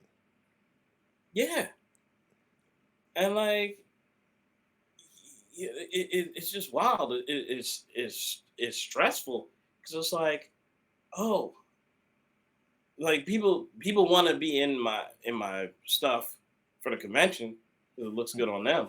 But don't want to put But in the then work. I'm or like, hey, nothing. can you do this thing? And they're like, you had to pay me this. And I'm like, I mean, I don't mind if it matches, repeat sales. You know what I mean? Like, if we could work something out, like, but yeah, people like it's stressful. Like, I don't blame and you. I love it. And I love this industry that much that I'm willing to risk my life savings every year. I'm willing to gamble my life savings every year just so that people can have a platform to promote themselves, to put on their belt that, hey, I was a guest speaker at this event. So now when they go to other events, they'll be like, well, here's the places I've, performed, or here's the places I've done this at. And I bet you a bunch of it is going to be J1 owned products. Like, and I just want people to, I wish more people, if we did the same way how a lot of these like sex workers, how they advertise, if we as a community, especially in the black community, the black nerd community, if we advertise the way they did, we would all be thriving. You would. Because I'm overseas working on stuff and I'm making them money while they're making me money. I'm up here like, yo, here's this dude that's an artist. I want to give you a opportunity, but because they don't see me as like a Marvel or a DC, they're like, no, never mind. And it's funny because it's like, I've been doing this stuff before social media was important. Like, yeah, I don't have like huge numbers. I got okay numbers or whatever. But here's the difference. You could have 10,000 followers and all they can do is liking your stuff. I could have 2,000 followers and all of them are throwing money at me. Which ones are more valuable? The 10,000 people for just likes, or the 2,000 people who's willing to drop money on you? Like, I'd rather have 1,000 dedicated fans that'll support my business than have 1 million that'll sit there and just cap me up on some fire emojis and a couple hearts here and there. Why did I know you was gonna go to the emojis? Why did I know Because you was gonna go to the real talk, emojis? no, because real talk, if you look at this personally, but like people that follow me on my social media are people who are directors over at like Warner Brothers, Marvel, Disney, Nickelodeon, Cartoon Network, Capcom, like all this stuff. Like, the fact when the Nigerian studio asked me to be the executive producer of that anime, I was like, all right, we need about like $18,000 to get this this presentation together. I did the Kickstarter. I was like, let me handle all that. I'll make you your money. That's what the producer does. I came in within a month. Instead of 18, I dropped them down. I gave them 23,000. You know what I'm saying? Like, Mhm. you ask for 18,000, I give you 23,000. Business. Doing something right. There you go. And the fact that there's well-known Disney directors who hit me up and even donated to my Kickstarters for my games and my projects, I must be doing something right. You know what I'm saying? Like, I'd rather it's not about like how many people you got, is who are the people that are in your corner. Because of the way I conducted business and the way I support and promote people, other major companies have seen me as valuable, and I've gotten to do dope stuff like go to LA to actually go behind the scenes at Cartoon Network, to be behind the scenes and on sets of stuff at Warner Brothers, like to actually sit down in the studios while they're working while they're making episodes of Rick and Morty, and literally like looking over their shoulders, like, yeah, that's funny, that's funny, I like that, that's nice.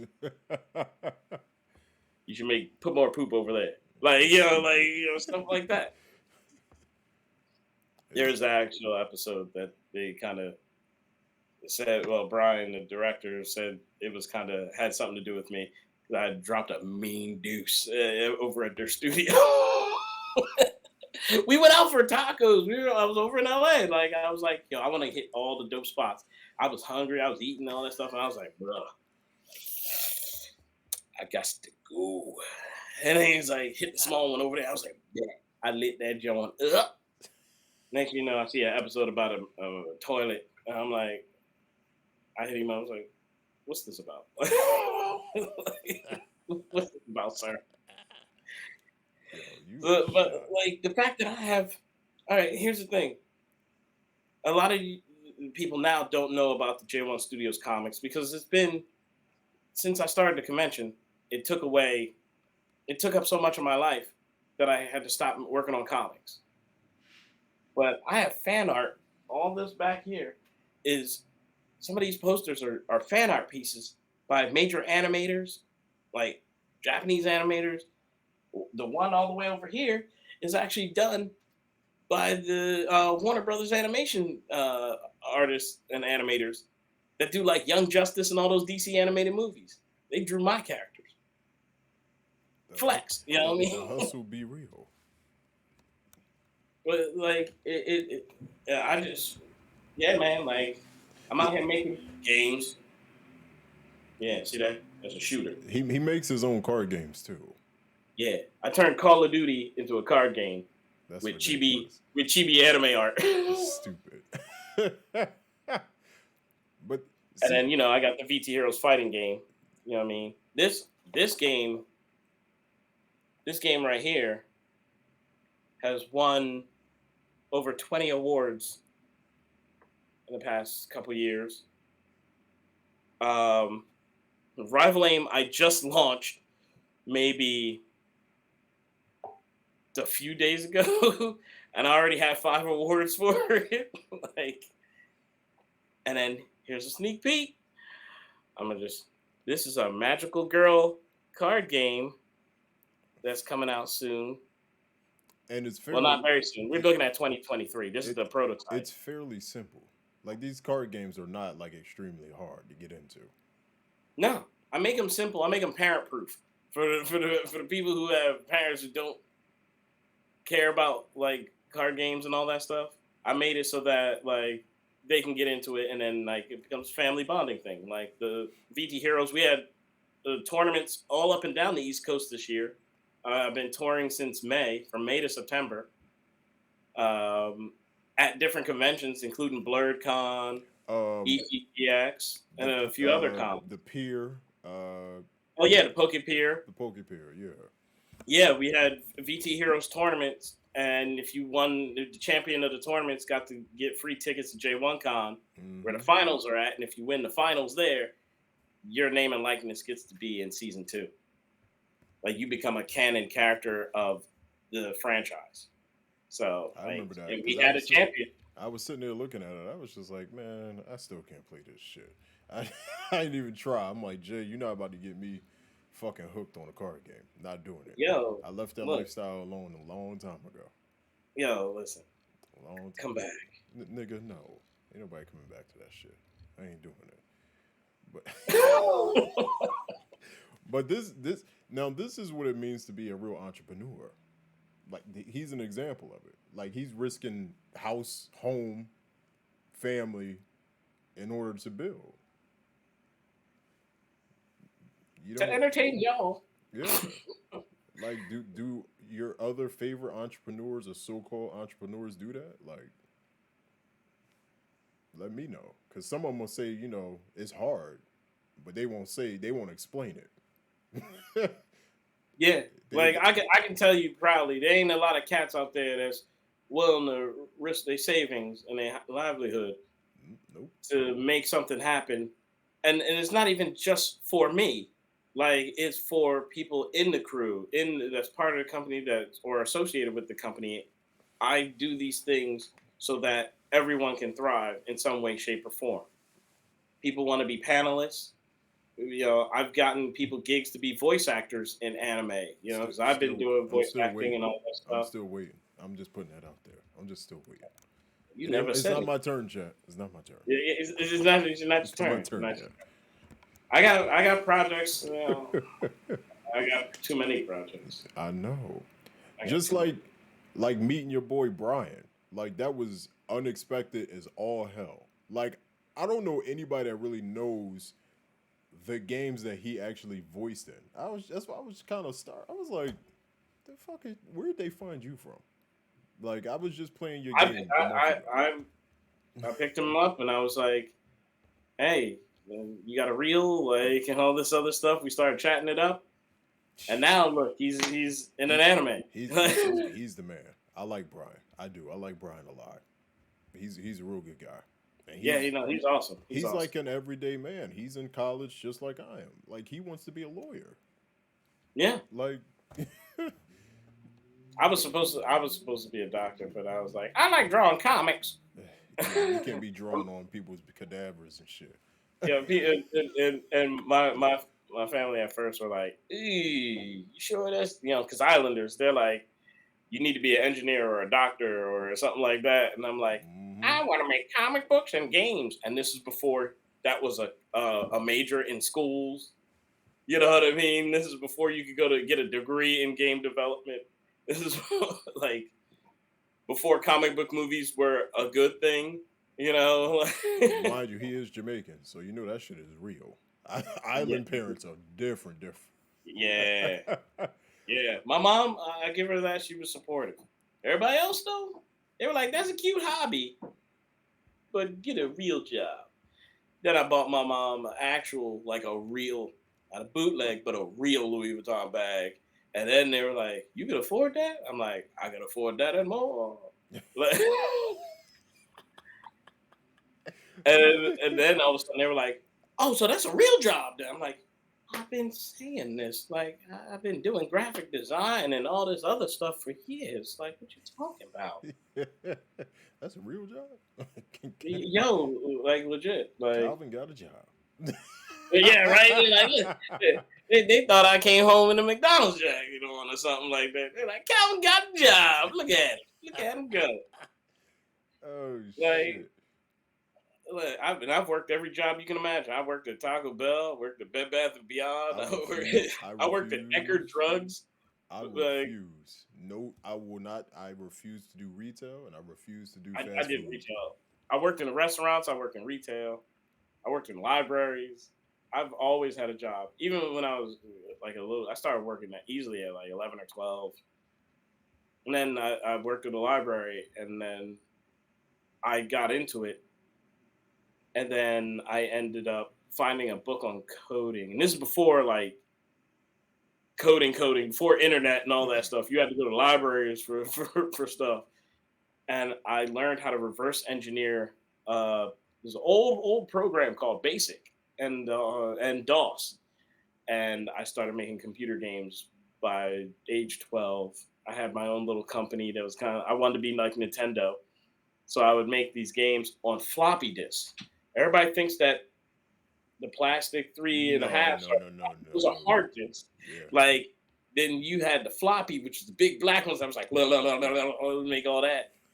And I used to make all different types of games, and I would make a booklet, like at a cardboard box. I would draw all over it to make it look like how Nintendo used to. The original NES used to have the cardboard box with the game inside the sleeve with the instruction manual. I did all that, and then on top of that, I already thought ahead and pre-programmed different codes and stuff inside the game, so that I would make a magazine.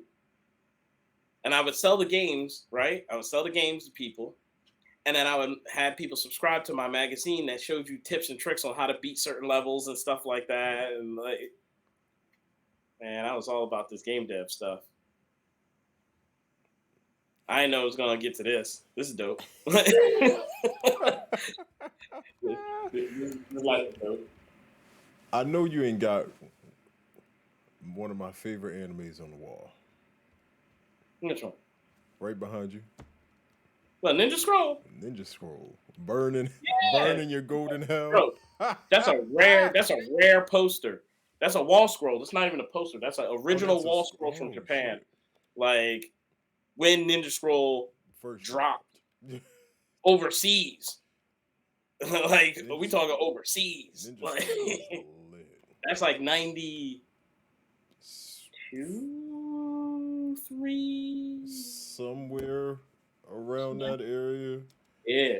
Ninja Scroll is old. If y'all have never seen Ninja Scroll, you're doing yourself. That's the best ninja anime you're gonna get. That shit is wild. Hands down. It was so good. You even get your own pop figures when you start doing stuff. Like, what? I can't stand you. Got my VT Heroes hat on there. He has a Spider-Man. He has the watch on. You can see closely. He got a little watch on it. I hate you. Got a little watch. I cannot stand you. Booyah. Like, and like I still have all my, not all of them, but I have most of my old systems. Like, I wish. I'm looking at my Atari right now. Dirty. Yeah. Dirty. I have an Atari, I have a Dreamcast, Genesis, Super Nintendo. So wait, what have you been playing? I've been playing Rival Aim, the new deck builder. Actually, I took a break, and for an hour, not even an hour, like 45 minutes or so, I played the new God of War. Don't tell me, because I went and bought the controller too, because I was like, I went to GameStop last night. Is that a PS5 exclusive, or is it that's PS? Well, so far right now it's a PS5 exclusive, but give it 2 years, it'll be on PC. I went to GameStop last night. They had 22 PS5s. Yo, you know what's wild? As I've had mine since, well, you know, I got homies, I got connects, so I had mine since launch, 22. And I watch people lose their mind over PlayStation. Still. And is it that hard? Still, I couldn't even. No, they had 22 last night. I couldn't buy it because I haven't gotten paid yet. After doing, they probably gonna be gone when you get there. After doing, I did your convention. I did one with Mike somewhere. We went somewhere. He did one. Then I went to Jamaica. Thanksgiving and my mom's birthday just happened. I'm broke. So to go in there and see that they had 22 PS5s, and the lady was like, "Sure, you want one?" And it's just like, "You giving it to me for free?" Because a nigga ain't getting paid till Friday. But I don't want to buy a PS5 just for one game. I mean, there's some good games on there, man. I know, but most of them come to PC, and that's what annoys the shit out of me. I mean, that's most game consoles anyway. But I like consoles. I like just like I still like consoles. I like computer games. I like PC games, but like I love my Switch. Oh yeah, I love. Just sitting right here. I have every Sony and every Nintendo system. I've owned every single Nintendo system in existence. Every single one. Japanese versions and American versions. I'm looking at my wall of stuff now. Wall of treasure. Spider-Man is a dope game. Um, Oh, is that Speaking of which, Journey of Spider-Man is a dope game. Hey. Shout out to the beautiful Journey of Jew. Right? Look at that guy. Look at that guy. All right, Toby, calm down. He's a dickhead. He's a dickhead. Yeah, that was a gift from some folks over at one of my comic artist friends over at Marvel. He hooked me up with because I have my office is full of Spider-Man and J1 Studios. A couple things. I love Naughty Dog, so like I have like everything Uncharted. When I say I have everything, Never played it. I actually have a custom-made hoodie that's on its way now. That's an Uncharted custom-made hoodie. Oh, well, segue. Speaking of custom-made hoodies. Speaking of which. Oh, are we doing this now? Speaking of which, ladies and gentlemen, I wish Shelly Thunder was here, but if you would like a custom-made hoodie by Mike City and Shelby Nicole Cosplay, you can go to Living Legends Custom Designs. They made me this amazing hoodie because I had the thought, I had the brains, and they had the artiste to make it. So this is my favorite hoodie. All right, I'm out. My favorite hoodie. And not only is that on there, but we even got the branding. The bearded baritone branding. So, I give you that. if you would like a custom made hoodie or your very own Funko Pop or emotes like I got or transitions, you see it says bearded baritone and all this stuff, you can go to Living Legends Custom Designs. Whoa. And you can get your own. Trust me. That's why I got this. Yup, Shelby made him that. See, there's my Nathan Drake. I got the journal too. You really got the journal. I got all the soundtracks. Of course you do. Let me see if I can turn it over past Spider-Man. See that poster right there? Oh, That's Uncharted? actually, it says, yeah, that's not a poster you got from stores. What is That's it? a PlayStation gave that to me. That's Oh. why it says own it today. And that's my Matrix thing I did for that Japanese magazine. Oh, nice. Ms. Natty says, if your thought is cold, get them a custom hoodie at Living Legends Custom Designs. There you go. Yeah, because you know them thoughts out there be cold sometimes. Cold thoughts. Yeah, it's like 45 degrees outside. They need a hoodie. All thoughts. Yeah, get a hoodie. Get a hoodie. Get a hoodie for your cold thought. Yeah, get a hoodie for your cold thought. Oh my goodness. Yeah, I bought my mom. She did my stream Saturday. My mom was on stream for the first time. I got her 3 Funko Pops because she loves Funko Pops. Yeah, that's probably my wife's office is literally. 2 of them were Seinfeld, and 1 of them was a Maleficent sitting on her throne. And yeah, she lost it. Like that. Get a hoodie to keep your thought hot. There you go. You gotta keep that thought warm. That thought pocket. Gotta keep it warm. Thought pocket. Thought pocket. Oh my goodness. It's crazy that I've known Jay for years and we reconnected. Was it a year ago? I was a guest at us. At the one in the Northeast.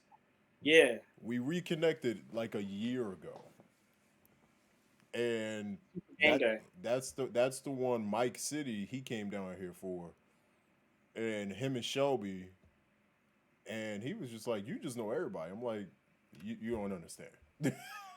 This goes deep. My Joker, my I got you. My 2-year-old is like, he loves my office. So every day he has to come down to my office and play around. But I've been, doing the show. So Okay. I'm like, all right, just bring it down. I hear him. I can hear him crying. I think he's like by the door. Hold on, y'all. I'm gonna put the link in the chat. Get rid of the E in the custom. Oh, okay. My bad. I'm gonna hold on. I wanna put their link in the chat because to make it easier, that's their Instagram. So if you would like to, make a purchase or go support black business, you can do that. That's listen, I stand by Mike and Shelby because they found me on Clubhouse. And Mike was like, I gotta get this guy. Mike was like, I gotta get this guy. And Yeah, because of Mike. him, Mike is dope, dude. Like I want to have him again as the DJ. He killed it. he just did his first radio gig here in Philly on Word Oh, Radio. I used to be on that show. I used to be Yup. on that station. He was just on it over the weekend. Was it this Oh, week? Yeah, okay. this past weekend on I believe Friday. Oh, And okay. because of Mike City, I was on the radio. He played my voice drops on the radio. Like I appreciate that. Like See, and that's stuff I would do. Like I would take your stuff and advertise it in another like avenue or facet of entertainment. So now you can say and have that on record that you did this mhm, on this project or you did this on this thing. If I have you on TV, like have your voice on TV, you did voice acting on the channel. You did or on a show. exactly. Like and I try to do that so that people can build up a nice resume so that they have better opportunities. Because I've been blessed with opportunities because I had to hustle for those opportunities. What I'm trying to do now is create the avenues and the places so that I can just drop somebody in a spot. You know what I mean? Like, hey, I need a voice to do something. So I hit you up and be like, hey, I need you to do a voice, like 2 lines. Boom. If I give you a penny, you're a paid voice actor Exactly. by law. Like But you're you got paid to do something. like and it's like because like then you can say you don't have to disclose how much you were paid, but now you can go to another company and be like, I'm a paid voice actor, Hmm. you know, pay me this amount. Don't Absolutely. ask for dumb No, crazy no, no, no, no. voice acting don't get that much Well, money. Trust that's like people. I now really quick before I even get off track. I do owe two people voice drops. I'm getting to them. School has kept me busy. No, I'm That's get. my voice acting booth over there. Listen, this area right here is my voice booth. Like I'm getting to it. School has kept me busy, but I don't mind doing voice drops for people on Twitch. Not at all. I've done voice drops for I think like 5 people here on Twitch already and counting. Like it's becoming a thing. I don't mind it at all. Yeah. And I just Like I've been doing the voiceover stuff for since 2014. I've been voice acting since 2014. So like I'm the voice or was the voice because companies change and all that stuff. But I was the voice of the Showboat Hotel. So like you would hear the sales DVDs or whatever, like thank you for like welcome to Atlantic City Showboat Hotel where you can enjoy the amenities of Matrix Fitness, Atlantic City's largest gym.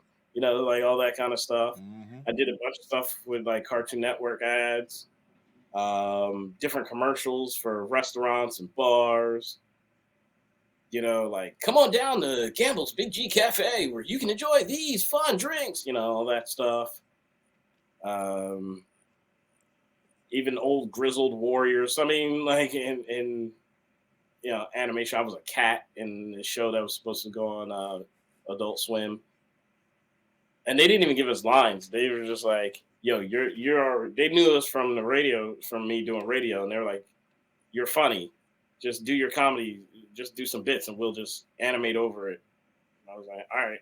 I was like, "What's the scene?" And they would tell me the scene, and I would just like ad lib for like 5 minutes or so, 5-10 minutes, and they would just pick apart each thing that they wanted to use.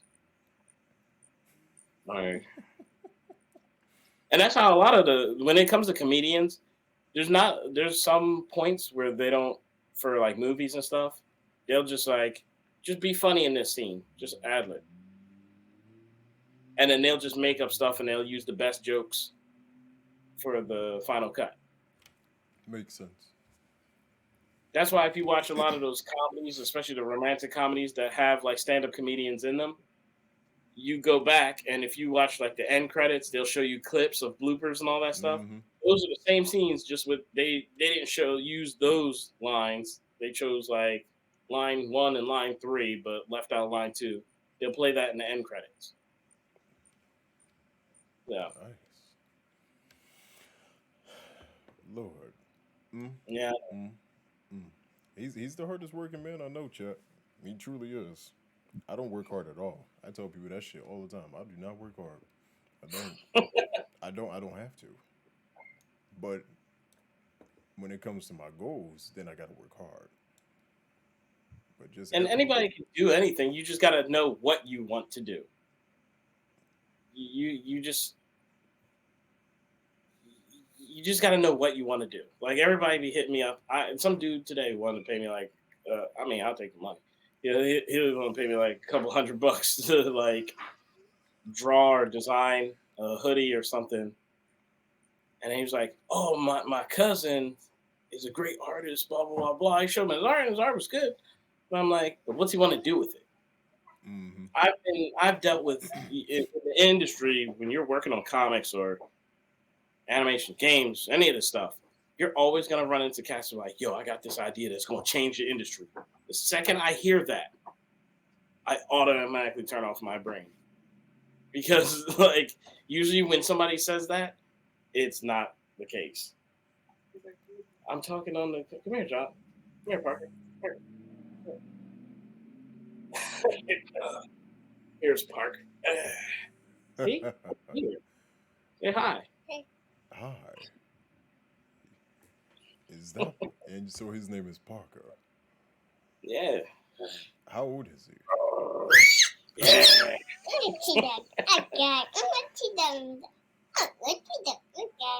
He loves the office because it looks like a giant toy store.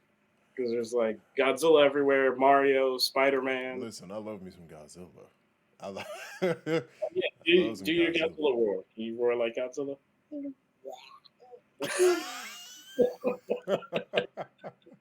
How old are you, Parker? Show him how old you are. Yeah. 1. No, he's I was not. about to say, excuse you? No, he's 2. Wow. He's a big 2. He's a big 2. He's a big 2-year-old. Wow. That's a big 2. And like him and the newborn, like I signed to him and stuff like that. So he, teach him sign language. It's cute.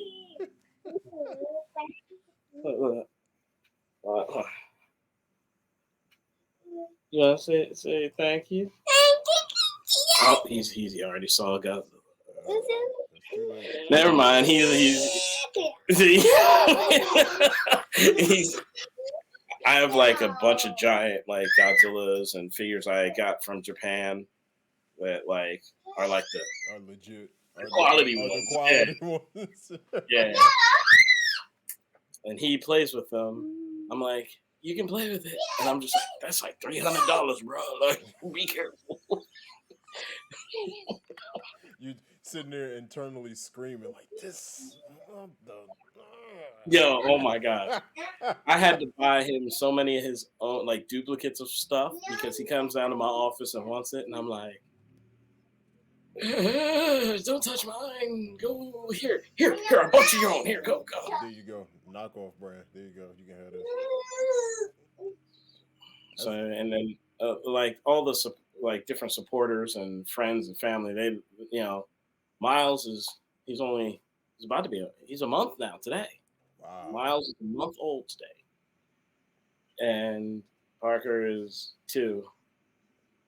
Um, the amount of gifts that people have sent, like it is adorable. Like going to the con and people just, I'm showing up at my own convention and like there's like people standing there with like gifts for me and my family, and I'm like, try not to tear up, like I'm like, hold back the tears.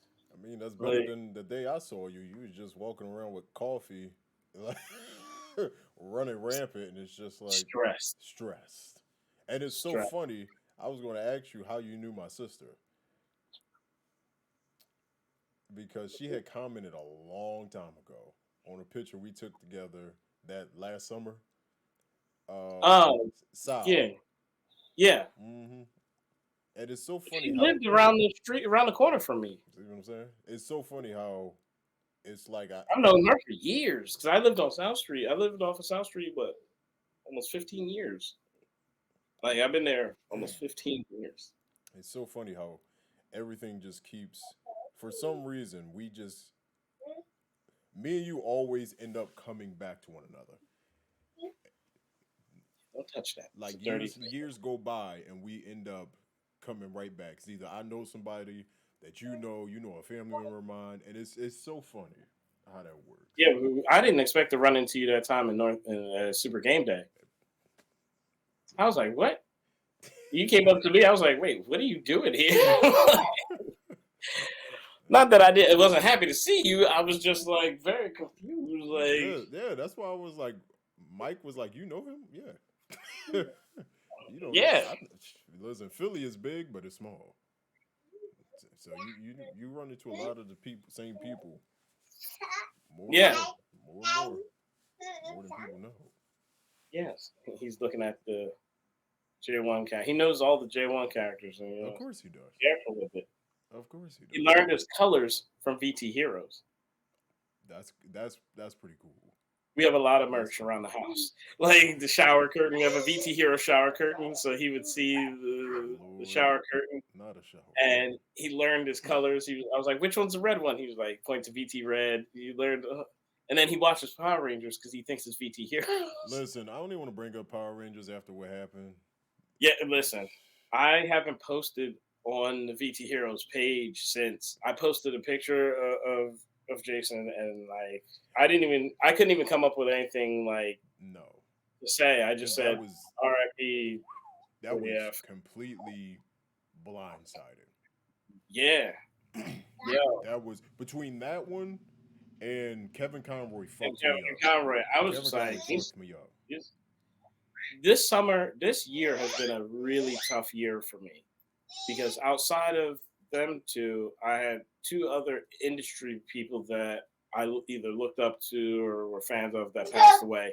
But then personally, I had about 10 friends pass away while I was on tour. So from like late, I don't even think it was late spring. I think it was like summer until fall, about 10, Crazy. 10 friends. I was even on the phone with my friends I've known for like 20 years, listening to his, like, I could tell he was on his way He was out. on his way out. Like, he was in the hospital, like, having complications. Like, he had diabetes and then got COVID and then infections. And like, he called me while I was on tour. I was doing a 3-state tour one weekend because I had to be at BlurredCon in Virginia. Then I had to be in PA for an animation festival the same night. Then I had to be in Jersey for ECGX. And while I was on the road, I had a call from him. I'm like, oh yeah, I haven't talked to him in like a couple weeks. I'm like, yeah, what's up, baby? And the second I heard his voice, I already knew where this was going. And it was like, it was tough because my son, because he was born when the lockdown happened, I couldn't have Yeah, them you meet. couldn't. Yeah. And he was actually like, Terrence was like the guy that went with me on my first like date with my now wife. You know what I mean? He was at the wedding. He was at my wedding. Like he was always around. So I was like, I've been trying to get a chance to like for him to actually meet my son, but unfortunately, Didn't happen. that didn't happen. So I've been, when I say I've been struggling to keep it together for the past 6, 7 months. Like, I know when it's time to act. I've been an actor for years. Like, I know when it's go time. I gotta put on the strong voice and hey everybody, it's your boy Jay. Do all that stuff. But man, there's been so many times where I've been just sitting in the corner, just broken, because oh, how to even do this convention for this year? Because I wasn't gonna do it. I was okay with skipping a year. Then people started messaging me like, "Yo, I can't believe you've been doing this for 10 years." I was like, "Oh crap! Is it? What year is this? Oh no, it's the 10-year anniversary." Then I was like, I got no backing because pandemic, like a lot of my money went back into J1 Studios because I used the pandemic to be with my son because I was supposed to go on tour. I was building J1-Con Jamaica, and then the pandemic happened, and I got to watch my son grow up, which has been awesome. Like I would have missed out on so much at the beginning because I've been on tour overseas and stuff.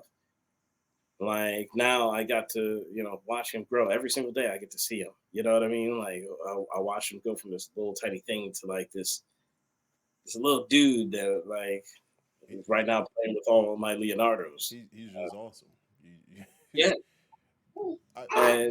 And I lost so many good friends. Even like I had a friend who was supposed to help sponsor this year's convention once I announced it was going to happen, and he was a brother from New York, older brother from New York, who was like, he's a money man. He knows how to build capital for businesses. And he was like, I got you. We're gonna do this.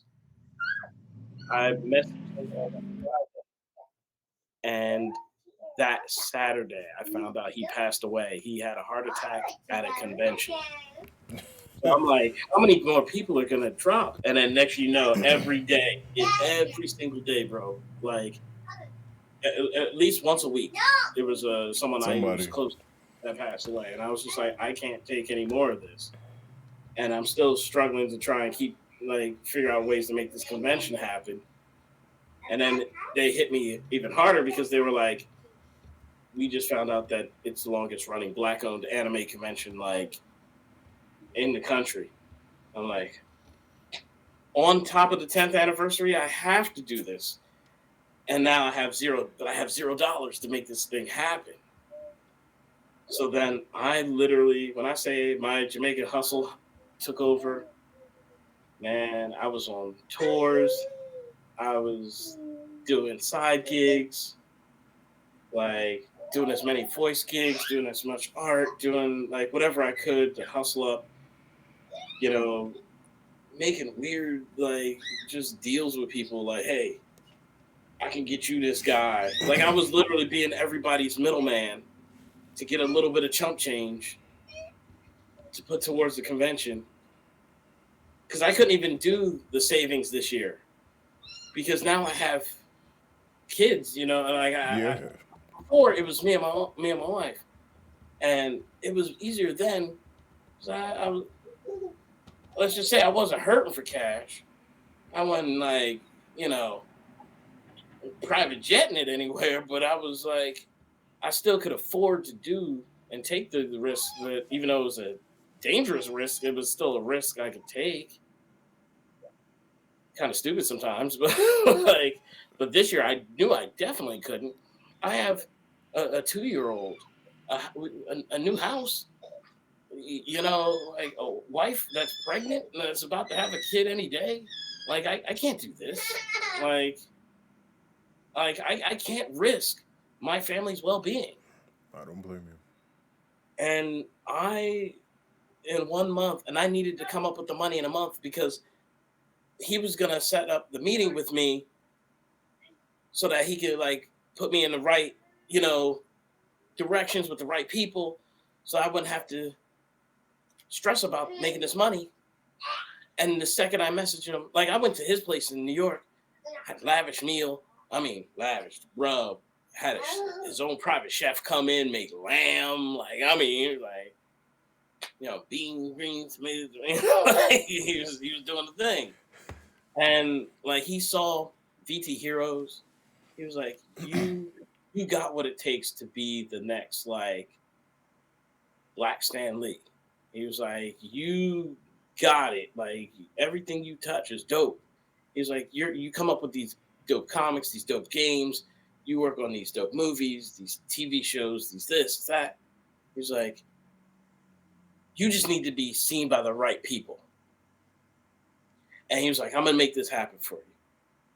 And he was showing me his clientele list, like you show me his books. And I was like, this man's legit, this man's real.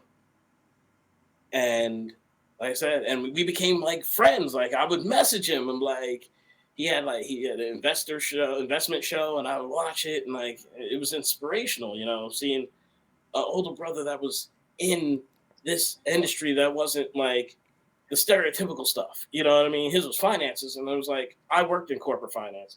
I was the raisin in the rice, if you know what I'm saying.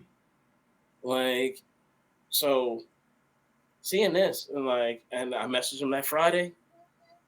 That Saturday, like afternoon, found out he was dead. And I was broken up in two different ways. One, personally, because he was a good dude. And I hate to see good, promising people like pass like that. And then two, and this is the part where I felt guilty because the other side of me was worried about my business. Because now I don't have that backing. And we already signed the contract. And my feelings were I was too confused on should I hustle or should I mourn? Should I grieve or should I grind? And like I had to put that stuff aside so I could grind because I had to pay like the full down payments for all this stuff like in a month. Like he was gonna have the money for me, no problem. You know what I mean? He got the people together. They got money. They all wrote checks, and then I even had a deal with the military. I was like working with the military to like bring the military into the con and all this other stuff to like get other side money. Like, but they couldn't do it because of the jurisdiction of Atlantic City. The base that wanted to do it was the PA branch. But PA branch can't advertise or and for Jersey, in Jersey, because those recruitments have to go to PA, and nobody's going to leave and go to a new state to do it. So it became a conflict of interest because they didn't have any recruiters for Jersey. So I lost out on tens of thousands of dollars on that. Then with him passing, I lost tens of thousands, or more than tens of thousands on that. So I had to just bottom line. I had $0 to work with, and I had to come up with at least, we're just saying, just to fulfill my part of the contract before I can go fancy with the convention. I had to come up with the ground down payment of $20,000.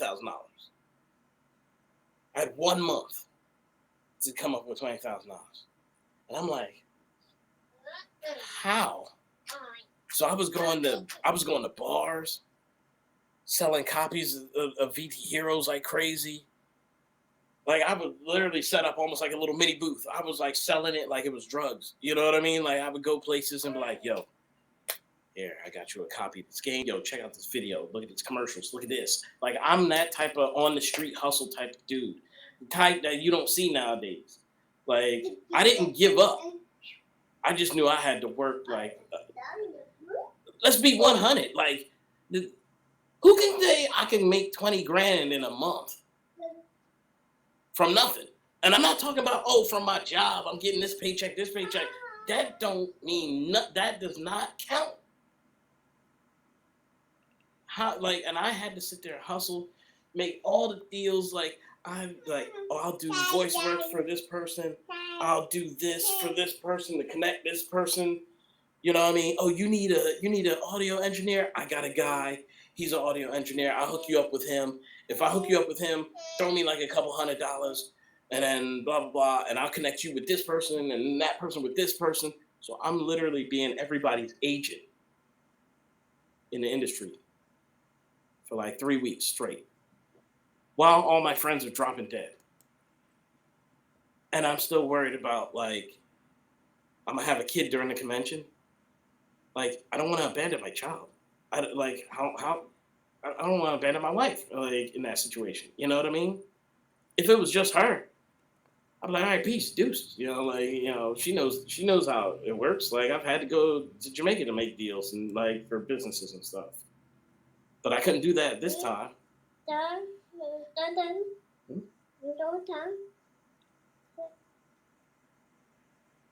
It's all good. Like, and it's just it's tough, man. Like, people look at conventions like, oh, it must be awesome to own a convention. It is the most stressful. You've seen me. You've seen me. On Like, my way too staff many occasions, are- yes. and it's not even my idea. It's like it's the board of directors. They actually make sure that I have food and water because I will not eat due I to know you running won't. That like is why crazy. I always stop you whenever I see you. Because you won't eat, you won't drink.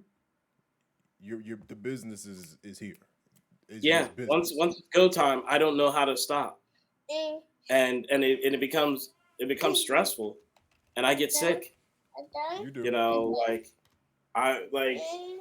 There's been so many times where I've like even during the con, like this year, like I had to step away a couple times. People snuck me away. You've seen that, like people had to Mm-hmm. sneak me away a couple times.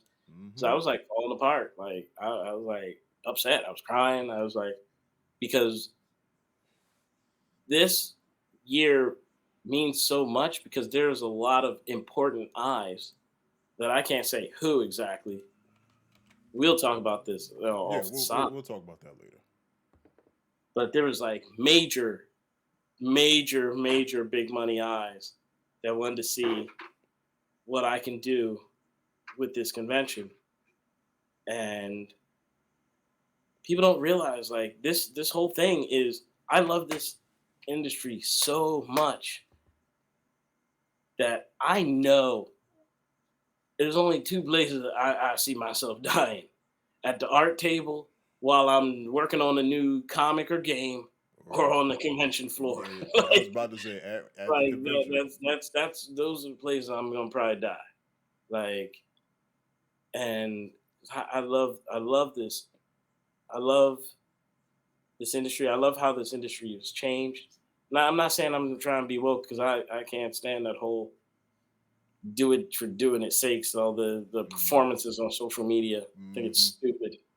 And it pisses me off that a lot of businesses fall into that trap because those people all they do is like stuff and share stuff. They don't actually buy and support. You Like sure all, don't. all those people that scream about equality this and representation that, like It's just for sale. they're they're they're performance artists. Mm. Um, And they capitalize on it yeah, yeah. big time. Because I'll give you an example. Ajaka, Lost in Rome. I saw on social media for years. People were like, "Oh, I wish we had our own black anime. Made by black folk, written by black folk. All this black, black, black." I was like, "All right, cool. J1 Studios, black-owned company. Is jumping on. I'm jumping on the executive producer for with a studio. There's a Nigerian studio with Nigerian men and women animating this project. A Nigerian writer. Almost every like I think about 90%, 99% of the voice cast is black. You know, um, even the musicians involved. I launched it on Black History Month, literally on 2/2/22. Like I can't make a blacker experience than that. You know what I mean? And what opened my eyes up was to see how everybody responded. Yeah, black folk on social media was like, "Yo, this is lit. This is fire. This is this." It got the emojis left and right, and they were like, "Yo, when this come out, I'm watching this." I'm like, "Here's the link to the Kickstarter." They were like, let me get you next month." I'm like, "It's a Kickstarter. It lasts for 1 month." Like, what? if you want this to be real, put your money where your mouth is. And a lot of them were just gas. That's all they are. And I experienced it firsthand. The fact that, like, guess how much percentage of the money came from black folk? Like like with the Kickstarter. Like I'm gonna say 2%. it was low. I'll give him more than that. Like Okay. it was 10. Okay. 10% of all this blackness, all this black excellence, all this stuff. And I realized trying to cater to our own is a struggle by itself. It is. Because if I had made posters of like One Piece characters and maybe made them black or throw some afros on them or something like that, people would have ate that up. But then after they buy it, they'll go on social media and be like, I wish we had more representation. This is about an actual historical African king. Like it's pretty much God of War meets Gladiator. So like starring an actual African king from history. And it's like you can't get no more. You can't get any blacker. You can't. Right. And I'm like, here it is. And the fact that even in the chats and the comment section of the Kickstarter, and even on social media, there are white people who were trying their best not to say they weren't saying anything offensive or racist. They were saying stuff real. Because they were like, it's funny. They were like, this is such a dope project. Why is this not funded immediately? Because on Instagram, people are going crazy over it and talking about, black this, finally black this. And it's like, it's all performance art. And it makes it difficult as a creative. Because a lot of these people on social media who are making stuff, there's difference between, content creation in the YouTube sphere and the streaming sphere and all that stuff. That's different from doing the creative aspect and the production of stuff. Like I've done all the different areas. When you have to create characters, create a game, create animation, comics, anything, you're creating a world. You're creating all this stuff. And everything you're creating, you're looking for acceptance. As much as artists say, I draw for myself, they're liars. All of them are lying to themselves. We create these worlds because we want at least one person to fall in love with our characters in some way, shape, or form. The reason why we do social media is for acceptance. There's just so much. Right now, there's so much fakeness and cap up in this world. It makes it difficult for me to continue to create for our people. I still love our people, and I want to keep, and I still do. I mean, all my projects have representation in it, no matter what. But I'm learning not to make that the reason. Don't make it the gimmick. If you're making something and your character is like, what's so special about your character? They're gay.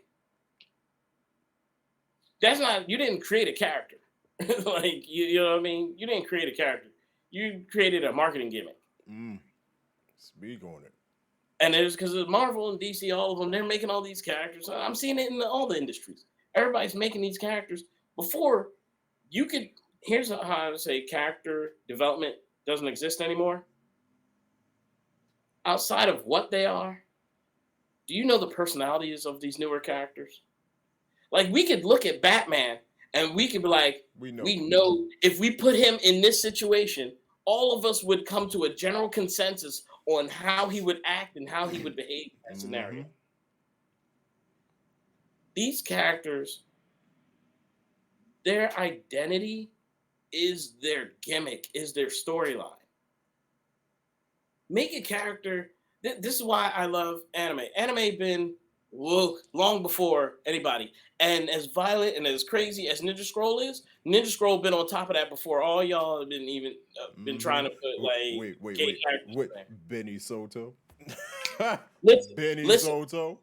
All right, I'm gonna look up right there at the top. That's At the all we're top, gonna say. very the boss. That's Genma. Genma was the main villain. Rough, rugged. He didn't even have a sword. He just put paws on you Yeah. because he was that much of a G. They mentioned in the movie that That he's he. bisexual. Yup. He's with He. What did guy he and say? the girl. What's the name with the silk? Benamaru with the silk, the Yes. electric silk powers, Yes. and then you had who's this other girl? What's her name? The tattoo chick. That was his girl Yeah. because the other girl, the bomb girl, was the one that put Benamaru down. Was like, he also sleeps with her, Yes. and not He just indulges you. in the Blah other blah blah blah blah. Like people realize, like most times in anime before this new age of anime, I'm talking about 70s, 80s, you had trans characters. Any giant robot thing or demon thing that was done by Go Nagai, who Yup. did Devilman, who did Getter Robo, who did Mazinger Z. Like there was always this one character. Put it in Cutie Honey, put it all of them. It was this one like witch warlock, literally a witch and a warlock because it had a split face. One side was female, one side was male, and when they would talk, you would hear two voices. Like this, like this, this stuff is. If your character, if your villain has long hair, your main villain has long hair or silver hair or white, silver, Mm-hmm. any of those things, long silver hair or long hair, they're in love with the male protagonist. Like, and they were in love with them. Mm-hmm. They just never said it. They didn't have They to. didn't You have just to. knew. He didn't have to. You know. Look at Final Fantasy VII. Like, come on, Sephiroth was in love with Cloud. You know, like you anime over here, but tons of anime that had that stuff, and like it's just I'm all over the place. 'Cause No. I I never get a understand. chance to really. Sometimes I would go on rants and all that stuff. I used to do it on my IG lives, but No, I would delete please. them and I start spilling tea in the industry, and I was Please, like, and I please. get in too much trouble because I still love the mouse. I still love the mouse. Like, but here's the thing about like classic anime, like 80s, 90s, 70s, 80s, 90s Yeah, anime, when they had characters who were of the LGBT community, that wasn't their gimmick. They just happened to be, exactly. and like nowadays, people are just making characters to check off check boxes. And I think that's so whack. Like, if you want to normalize any of this stuff, stop putting that as the forefront and the only thing that happens with the characters. Like, they should be, all right, here's your villain who has a heart of gold, who's in love with this person, or has fears of not living up to their blah, blah, blah, blah, blah, blah, blah, who happens to be gay. Like, they don't even have to say happens to be gay or happens to be trans or anything. You would just find out because Yeah, eventually you'll find out. eventually they would like go home to their lover. They might slip up. They would go home to their lover, and you'd be like, oh, okay. Like you just be like, okay, all right, cool. Like I it frustrates me. This industry, I love this industry so much. I love what I'm able to do. So I used to be nothing. Like I used to be homeless. Like living off, literally sleeping on the sidewalk. And Philly, I used to live underneath 69th Street train station. Shit. I Fuck used to that. live under there. I've eaten half-eaten. I tell this story all the time. I've eaten half-eaten burgers out of trash cans just to survive. Now I got my own custom company watches and people cosplay as me and like I seen that. you I know seen that. all this dope stuff. Like, and I appreciate everything because a lot of people don't realize without the people showing love. Oh, Star Summer Star Rose. Summer Rose, Have thank a, you so have a much. good night. Have a good You night. have a good night, dear. Good night. But yeah, like having like just being able to do the things that I've done, like the fact that like I got to meet the voice of Lion-O, bruh. I am a huge Thundercats fan. I got a 19-inch Thundercats action figure still in the box, bruh. I haven't even opened it. I've had it for God knows how many years. He signed it. He signed my Silverhawks DVDs the other day. Like, look, I'm gonna show you. Like, this is how much I love this stuff. He's truly a fan. Like, y'all don't know. I've been in this industry and been loving this industry since before some of y'all been born. like, I got to meet him, and he signed my Silverhawks because a lot of the same cast Yeah, from same, Thundercats yeah, did same Silverhawks cast. and Tiger Sharks. Yeah. A lot of people don't know about Tiger Sharks. Like, and I went to pay because I'm a fan. Like, and he stopped me because I've had him on my show before. When I had my the other shows and stuff, I've had him on as a guest. But the fact that he told me no, I went to pay him for his autographs, and he said no.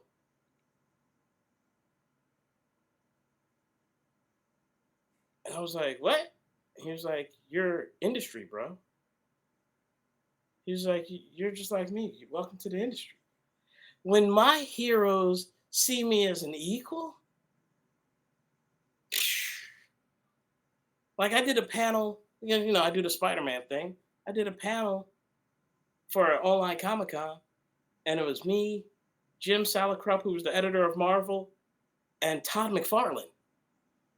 Bruh, I was trying my hardest not to like just fan out. Like I was like, Todd McFarlane and Jim Salicrup. Oh, this is too Marvel for me. Next thing you know, during the middle of the thing, we're talking.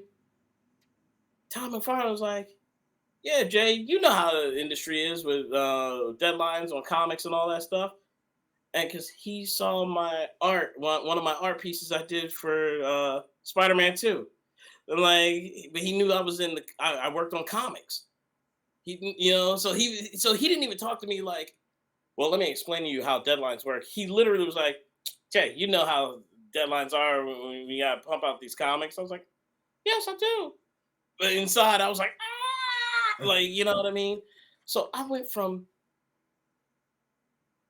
eating like Eating garbage, trash. basically Eating eating garbage, to I have a printing company. Like I have T-shirts, I model, I do all this stuff. I'm doing stuff in New York for as Spider-Man. Like I went to LA and people knew who I was in LA. Bruh, blew my mind. The fact that I went to LA because I wanted to. I don't know how far back y'all go with the DC animated stuff, but they used to have an intro for the DC logo where it would be a camera going through a comic book store, and then it would say DC, and it would go into their movies. I found out that was a real comic book store in LA. Oh, really? And I was like, what? And it's Bruce Timm's favorite comic book shop. So my homie, Brian Newton, director of Rick and Morty, because I went to stay with him, he was like, yo, I'll take you there. I was like, what do you want me to do? Like, I mean, as long as it's in the back alley, it's all fair game, bro. Fine. So he took me over there. I'm like standing there, like, yo, I seen this intro for this, all these early like Justice League Doom and Young Justice and the intros they used to use for that logo. I was like, this is, oh my gosh, I'm here. And then I saw up there they had a series of books that I was like, they're probably so dumb expensive, but I think I'm willing to risk it all. It was giant size number 4 that has the Punisher shooting Spider-Man. It was like, what if like they were like each other? Secret Wars number 8 that introduces the black suit for Spider-Man, and then What If number 1 that has what if Spider-Man joined the Fantastic Four. I was That's like, deep. I'm gonna spend my whole paycheck here on these 3 books. And I was like, let me do this. He said, yo, you're Spider-Man from the Black Tribble show, ain't you? I was like, yeah, yes. Yes, I am. Why do you know this? I love your show, man. You're funny as all get out, blah, blah, blah, blah, blah, blah. You getting a whole discount because I can't believe you're here. What? I own them right now on my wall. I own them things on my wall right now. Like this, like I am so appreciative of all the opportunities that I've gotten. You know, sometimes I make the worst decisions, but I mean, sometimes you get too much money and too much, whatever. You start partying and you start Tony Starking it. Like Listen, you just like you ain't telling me nothing I don't know. That was yeah, my life when I worked at the casino. I was making $100,000 a year. yeah. No Bruh. kid, no kids, no nothing. Yo, okay, just imagine that, right? Same thing, right? I'm living on South Street. Yeah, I wasn't living on South Street. Fuck that. Plus, I was already getting into the industry. So I didn't pay to go to the movies. Yeah, exactly. I would anytime I wanted to go to the theater, I would call up the general managers and be like, I just want to, I'd look around with me who I'm with. I'm like, I need 4 tickets to this movie. As long as it wasn't a premiere, they was like, yeah, sure. I used to run bars, so drinks was free. And then I knew all the top, like high-end restaurants in the city. But because I networked with so many people, I knew the owners. See, people don't understand how the hustle and networking is so important. So I could eat on the owner of the restaurant's dime every day, one time. He was like, you bring as many people as you want, just one time, once a day. So I was out there partying. I'm bringing baddie after baddie. I'm like, hey, come on, ladies. We going to the bar. We going to the restaurants. Then we going to catch a movie. Like, hey, But, like, now that I look back at it, it's like, I look in my office, and my office is a museum of the time and the times I've experienced the many things. Like, this alone, I've dreamt about having an actual Spider-Man statue, like a life-size statue, since the 90s, like since like the late 90s, early 2000s when the first movie came out. I have one now. Like, there's so much of my like bucket list that I didn't even know I wanted on my bucket list that I was able to. I didn't know I would actually win awards. I have awards like I'm in literally I'm in the history books now. I'm in the encyclopedia. Like I can literally die tomorrow, and my story is told. The fact that I can leave stuff behind for my kids, so that they can see, oh, well, Daddy wasn't just a piece of crap. Like he did a lot of cool stuff. Like these characters that people have dressed up as, and these characters I see on TV or in commercials or wherever, my dad created those. Like 20 years from now, my kids could go to and find like on eBay or something, somebody selling a copy of like my book Angel Savior. You know what I mean? And like the fact that like they could see, like just this room literally is a collection of like a form, I guess, of my legacy. And like that's all I wanted to do for not just for my family, but for other people, so that they can have the opportunities to do that for their families. You know, like even if I use my tiny little platform to promote somebody or interview somebody, I love cross promotion because I want everybody to feel what I feel. Like to be on set to see my VT heroes fighting in real life, bro, that is my Stan Lee moment. Like I got to experience that. Like Stan Lee has got to have been geeking out like at that time when he's on set and he's looking at like He's looking at freaking the Avengers. yeah, Like, the you know, Avengers like alone, and he's like, looking at Spider-Man. Like he's like, I can't believe that Spider-Man's real. Like, you know, like real, you know. it's crazy. Like I was able to shake hands with my VT heroes, you know, like It's a different I'm type of feeling. blessed. It's like all that hard work has finally come to fruition, and Yeah, your wildest dreams have just like manifested. yeah. I don't know if the fact I'm able to do the stuff I wanted to do since I was 13, since I was 12. Like I wanted to have a company where I made games, made comic books. I didn't know about the convention thing. Like I didn't know that was going to become a thing. But the fact that I have games, I have comics, and people around the world actually know what they are. I can't. It gives you a loss for words. It's just it's Yeah, it is. Can I even say humbling? Like that shit is just like yeah. Like, it's a different type of animal. yeah. It truly is. Like, there's sometimes I'm sitting there, like, just like when I was talking to all the con goers and fans and stuff at the convention. Yeah, I started to cry because like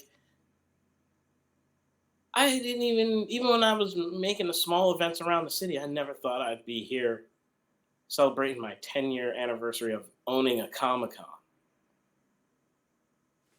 You know, like being a black man in a subculture that wasn't 100% sure we existed. You know, to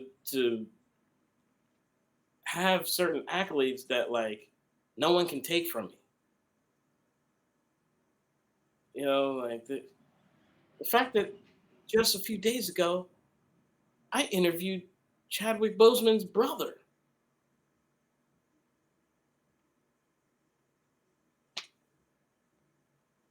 That's coming up soon on my YouTube. I just gotta finish putting it together. But like, That shit gets deep. That's why I'll show you later. I don't feel like getting up. That it's it's like amazing. I'm so appreciative of everything that people have done for me throughout the years. But because of my past traumas and all that stuff, I don't know how to 100% fully express it. Or sometimes I have the fears of expressing it. You know, like stuff like this. Like It means a lot. this means a lot. You know where I hang this up? This goes around Spider-Man's neck. When I'm not wearing it, it goes around his neck. The fact that I had the friggin' Power Rangers debuting my game, the VT Heroes game, like at my convention, that sentence don't even make sense. Like if I told that to myself back when I was 12, back when I was 16, eating like being homeless. Oh yeah, I see somebody in the chat was Joker. like, what did it say? When you were at the point of eating out the trash, I love that point keeps coming up. At exactly what point did your life change, or what exactly did you change to change that reality? It was the hustle. Part of it, yes, the The hustle. hustle. I knew this couldn't be it for me. Like I was 16, maybe 17 at that point. And I was like, this, I don't want to. And I was sitting there with the other homeless people that live under there. And I'm Hmm. like, this ain't right. Like, this ain't it. I will forever be grateful for my experience during that time because it let me see the world for what it is. Because it's easy to see the world when no one sees you. Because people do not think homeless people are humans. They don't. And They I've they truly watched don't. people do horrible things to homeless people. I've seen homeless people do horrible things to each other. Like mind you, I was like 16 or so, and there would be like this van that would come and pick people up, pick all the homeless up, and put them in like random buildings, like basements and steeples, for them to sleep off the Mm-hmm. street. And you'd sleep on these mattresses that reek of urine, and literally, I'm sleeping with one eye open, holding on to my bag, my book bag. That's why still to this day I always carry a book bag, and in my book bag, my book bags always have to be waterproof. This is from living on the street. Like it has to be able to survive rain. 'Cause when I was homeless, it was a lot of rain. It was like it sucked. And then I have like military people know this. Like I have a bug out bag, Mm-hmm. and like I have all my essentials in there, from medicine, the bandages, the ointments, to like everything. Like I can't leave the house without my book bag and my bug out bag. Like, um, and I'm very weird about the rain. I'm not a fan of the rain. Like, and It I just think that's, it's PTSD. yeah, That's PTSD. what it is. Um, so like I didn't want to go back.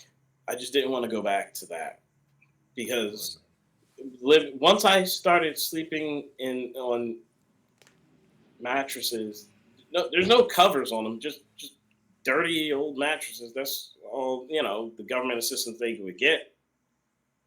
And you could hear people robbing each other, stabbing each other, Ring each other, like, and I'm just laying there with one eye open, like with a knife, and holding on to my bag, which was my book bag was my only my everything. So I just, yeah, I never wanted to go back to that, and I learned how to hustle by doing that because I learned literally from drug dealers how to hustle. I would walk from county to county. I'm talking about like full county. Like I would walk from like 69th Street to like Chester, like, or even further. And I would go wherever there were kids. I would see one kid. I'd be like, "Hey, who's your favorite character?" They say, "My favorite character is this." I draw them up a dope sketch and give it to them. They'd show their friends. Their friends would want a drawing. I'm like, "Well, get your parents to give you $1, and I'll do the drawing for you." And then I would take that money. It'd be like, it could be $10, it could be $20, depends on how many kids are in the area. And then I would take $1 out per day and buy Little Debbie snacks, and especially the donut one, Mm-hmm. because it'd be like 25 cents, and it would come with two The donut donuts sticks. in there. Donut sticks. Yep. Yeah, and I would eat one for breakfast, and then one for lunch, and then I'd get like a zebra cake or something like that because they were what I could afford, no matter how many I sell. Back when they were 25 cents, because they damn Back when sure they were was. Yeah, they're 25 cents, I don't 75 know cents how now. much they They're are now seventy because I, five cents now. oh yeah, I don't eat sweets like that anymore. Like I never did in the first place Till survival. until survival mode. I need to eat something, and then I bought those canisters of, I guess, 4C iced tea mix Ooh. because it was the cheapest brand, and I could carry it with me, and I'd have a bottle like a water bottle, and I could pour some in there, Mm-hmm. find a fountain or a bathroom, get the water, shake it up, and now I'm at least drinking something besides water, to spice it up. And that's how I survived. So nowadays I don't like sweets.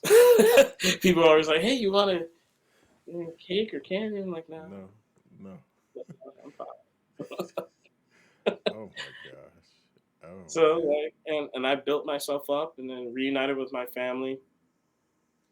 And it wasn't because of drugs or anything like that. It was the stresses of family life and being an immigrant. Like my mother, it was tough for her. She was a single parent from another country, you know, and was trying to do her best to go through school while trying to raise a child while working full time. And like it's been crazy. Now I'm able to buy, like I said, I bought my mom a Louis Vuitton bag. They come with certificates. I didn't know that. Yes, authenticity. Yeah, like I was like, Yes, they and then I do. learned about a dust ruffle. I was like, About what the what? heck is a dust ruffle? Yes. Okay. So when you buy a high end bag, like a Okay. real one, Okay. they come in it's like a little designer burlap sack Oh. to protect it from dust, so the leather doesn't crack and all that other stuff. Um, yeah, like, and it's crazy. Now my mom works for me. Now my family works for me. Like, it's tough. I know we've been doing this for. We've been I doing know. this for almost 3 hours. I know streams go on forever. And I got lost. I I started talking to you and talking to everybody else. listen. Like I did. we I hanging out as homies. because Should we have don't cracked. we don't we You and I don't get to talk like no this we don't because every we time you see me, I'm doing an appearance, exactly and we I'm don't get like, to "Yo, talk. what's up? We'll take a selfie," and But then I have to then you gotta go. go. I gotta run, go do a panel Yeah, or you gotta go. sign stuff or whatever. Business is business. Yeah, But like yeah, man. This is like I'm seeing people like, yeah, I really did start from the bottom. yeah, he truly did. Like I got $1,000 watches on my wrist, babe. Like, Yeah. Chat, maybe I don't know. Maybe I'll tell you a Christmas story about well, the last 10 years of my life. Maybe because what he's going through is I feel like I've been doing that for 10 years now. yeah. It's just the opposite. I started out with a great family and great moral values and everything, and it's just Although the values were good, the family instilled values were there. Just the family itself was it's dysfunctional as a unit. Like, yeah, it's hard. yeah, It's and it's people don't realize how difficult all this stuff is, from marriage to kids to.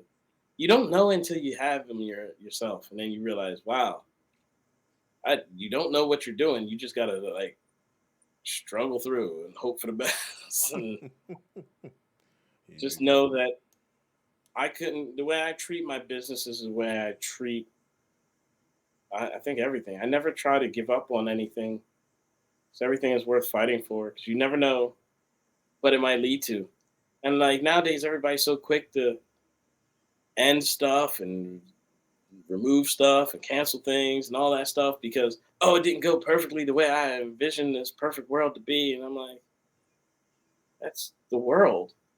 Like toughen up and yeah, you're allowed to cry. I cry all the time.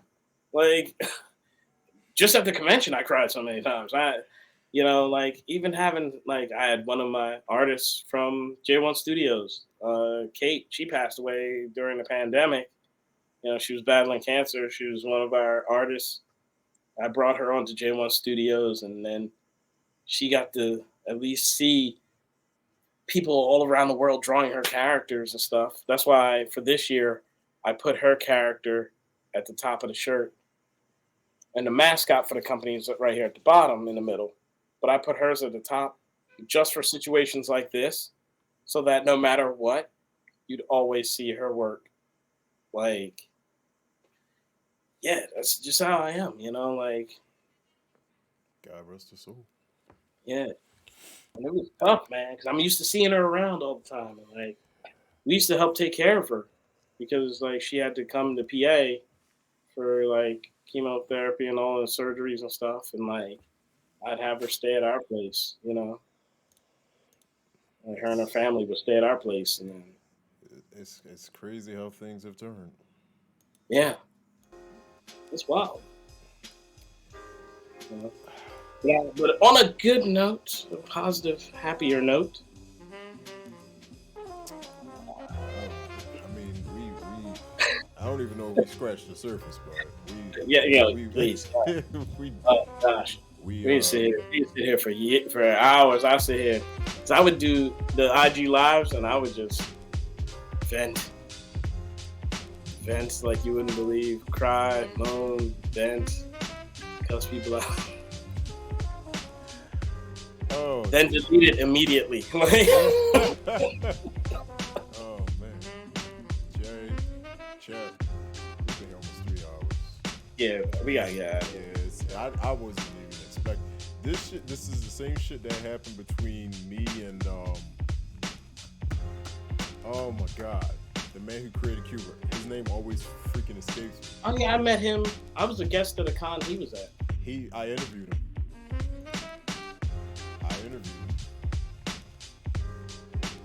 Yeah. I can't remember his name. It always escapes. I know. Warren I met him. Davis. I met him in person. Shook his hand. We even took pictures together. And I'm like, it was Warren Davis. That's his name. I'm gonna reach out to him again because I emailed him to say thank you and I wanted to check up on him because I know he's a very busy man. I love Warren, especially he came on here. We sat here for like 3 hours. Just time flew by. Had no idea. You just be vibing. Like, yeah, the conversation was just so good. It was just like, I tell people, like, if I want to reach out to interview, I'm just like, listen, I'm not going to ask you the same bullshit questions. Just come and chill. You get asked the same questions every fucking day. Let's just chill. Yeah, I know. You saw I sent you the pre like. We ain't doing all that bullshit. Joker, anybody in the chat, this interview, all the interviews I do go on YouTube, so don't worry about that. This is, I believe you were my fourth. My very first interview was with J.S. Gilbert. He is the voice actor for Sweet Tooth and Twisted Metal. Oh wow! He was my first. Then Christina Derjayet, she worked on the Halo franchise and Fallout Infinite. Fallout Infinite, Bioshock Infinite. I'm sorry. Warren Davis, creator of Qbert, and now we got J1 Studios. Oh no, I'm sorry, you're the fifth because we just had Brian Watts. Yeah. We just had Brian. Yeah. Oh. Yeah, you had Brian. Yep, we had Brian. So you're J1 a little bit. Yeah, that's still a little J1. That's still a little J1. So I got my hands and everything. That's your number 5, lucky number 5. I am gonna try and I did get you the info from the other two, Burgess and God, I can't remember his name. Oh yeah, the voice of Akuma. Yes, Burgess. I got his information, and hopefully me, him, and Mike City can have a sit down. And the other guy, I can't remember his name. It always escapes me. Oh, Greg? Greg, yes. So I'm gonna be reaching out to them soon, and then you should get I'll hook you up with Roxy's, because she was the voice of Julia Caesar. She was up on the panel, the voice acting panel. Oh yes, the nice young lady. Yes. Yeah, she's the voice of Julia Caesar in Ajaka. I got her that role. So cause I casted the American cast. We wanted to have all the Nigerian characters to have Nigerian voice actors, and all the Romans and all that stuff are all voiced by people from my circle. Nice. Really quick before we get out of here, do I still have your? I'm posting your Instagram in the chat. That's his Instagram, folks. I know you got the VT Heroes. Let me put that in there too. Yeah, it's the same thing, but VT Heroes. Like, and then there's J1-Con. So don't forget, chat. He's a man of many talents. Man of many talents. He runs. And I can cook and sing. All right, Jay. We don't need to hear all that shit, okay? I was busy cooking for Thanksgiving. Listen, you know what I did for Thanksgiving? I was at Gukaku down there by Cecil B. Moore. Or not Cecil B. Moore, I'm sorry. Down there by CCP. The Japanese steakhouse. Oh, yeah. I was down there for Thanksgiving. That's what I had for Thanksgiving. I miss sushi. Listen, we gotta go eat one day. I'm just saying, we gotta. Yeah. Because I wanted to hit you up because there was that girl that had that ice cream shop. She had a booth over at Super Game Day. Remember, I was eating ice cream. You're not talking about Jenny's. I know you ain't talking about Jenny's. I know who you're talking about though. I just can't think of the name. I literally have. I was thinking about it because I was going through stuff. Joy Pop Candy Shop? Yes. Icy Pop Candy Shop. This is the Yes. That was from a year ago too. Literally, I've been redoing the office. So I wonder how she's doing.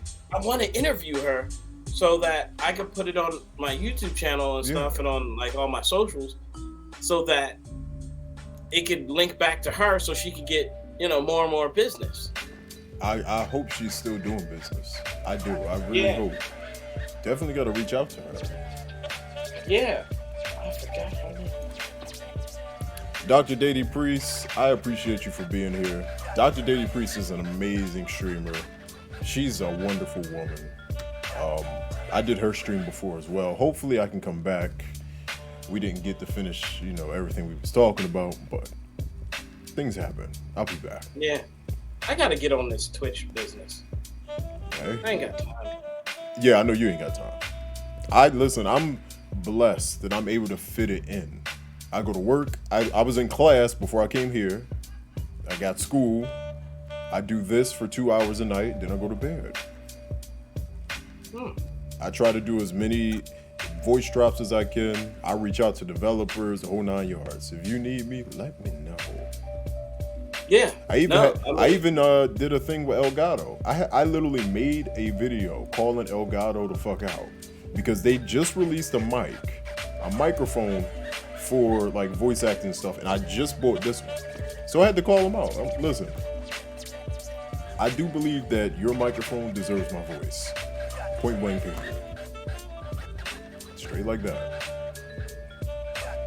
I'll call them out. Oh goodness. We'll talk about getting you on. We'll talk. Have some side gigs or something like that. Any side gigs? We'll talk. Yeah. Ladies and gentlemen, I really can't believe it's been 3 hours. Jay, I appreciate you. I'm so sorry. No, please. Listen, I got me some Japanese curry in there. I'm going to get some rice. I'm going to chill out for the rest of the night. And that's I got some oxtail waiting for me. All right, bye, Jay. Get the fuck out. Now you just bullshit me. Get out. Chat, we are going to raid this lovely young lady because I haven't seen her. She hasn't been streaming in a minute. And, we got to show some love. We're going to go raid her. Copy the raid message if you can. I do have an end scene clip, too, that you guys can check out. This interview is going on YouTube immediately. And, yeah, thank you all for being up in here and listen to me rant and rave. Anytime. Next time I'll make it shorter. Chat, we might be back we'll be back tomorrow. I don't know if we're gonna do ASMR or if we're gonna play Ghost Story or Ghost whatever it's called. It's a fire game. But any last words, Jay, before we get out of here? Check out these dope Edith glasses. Bye, ladies and gentlemen. At this point, I want everybody to jump on. You can go to J1 Studios or the Game Crafters, but you can go on J1 Studios and pick up a copy of Rival Aim. And Or Rival VT Aim Defend or Die. Or VT Heroes. Or VT Heroes. All that's available on the J1 Studio site. You can read some of our old comics. I got a reboot.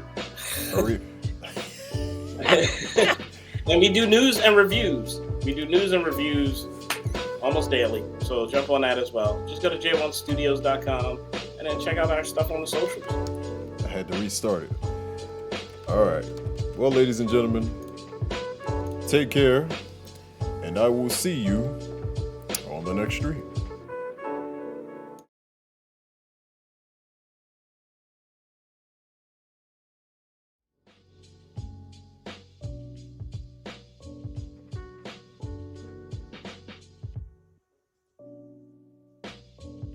Ah.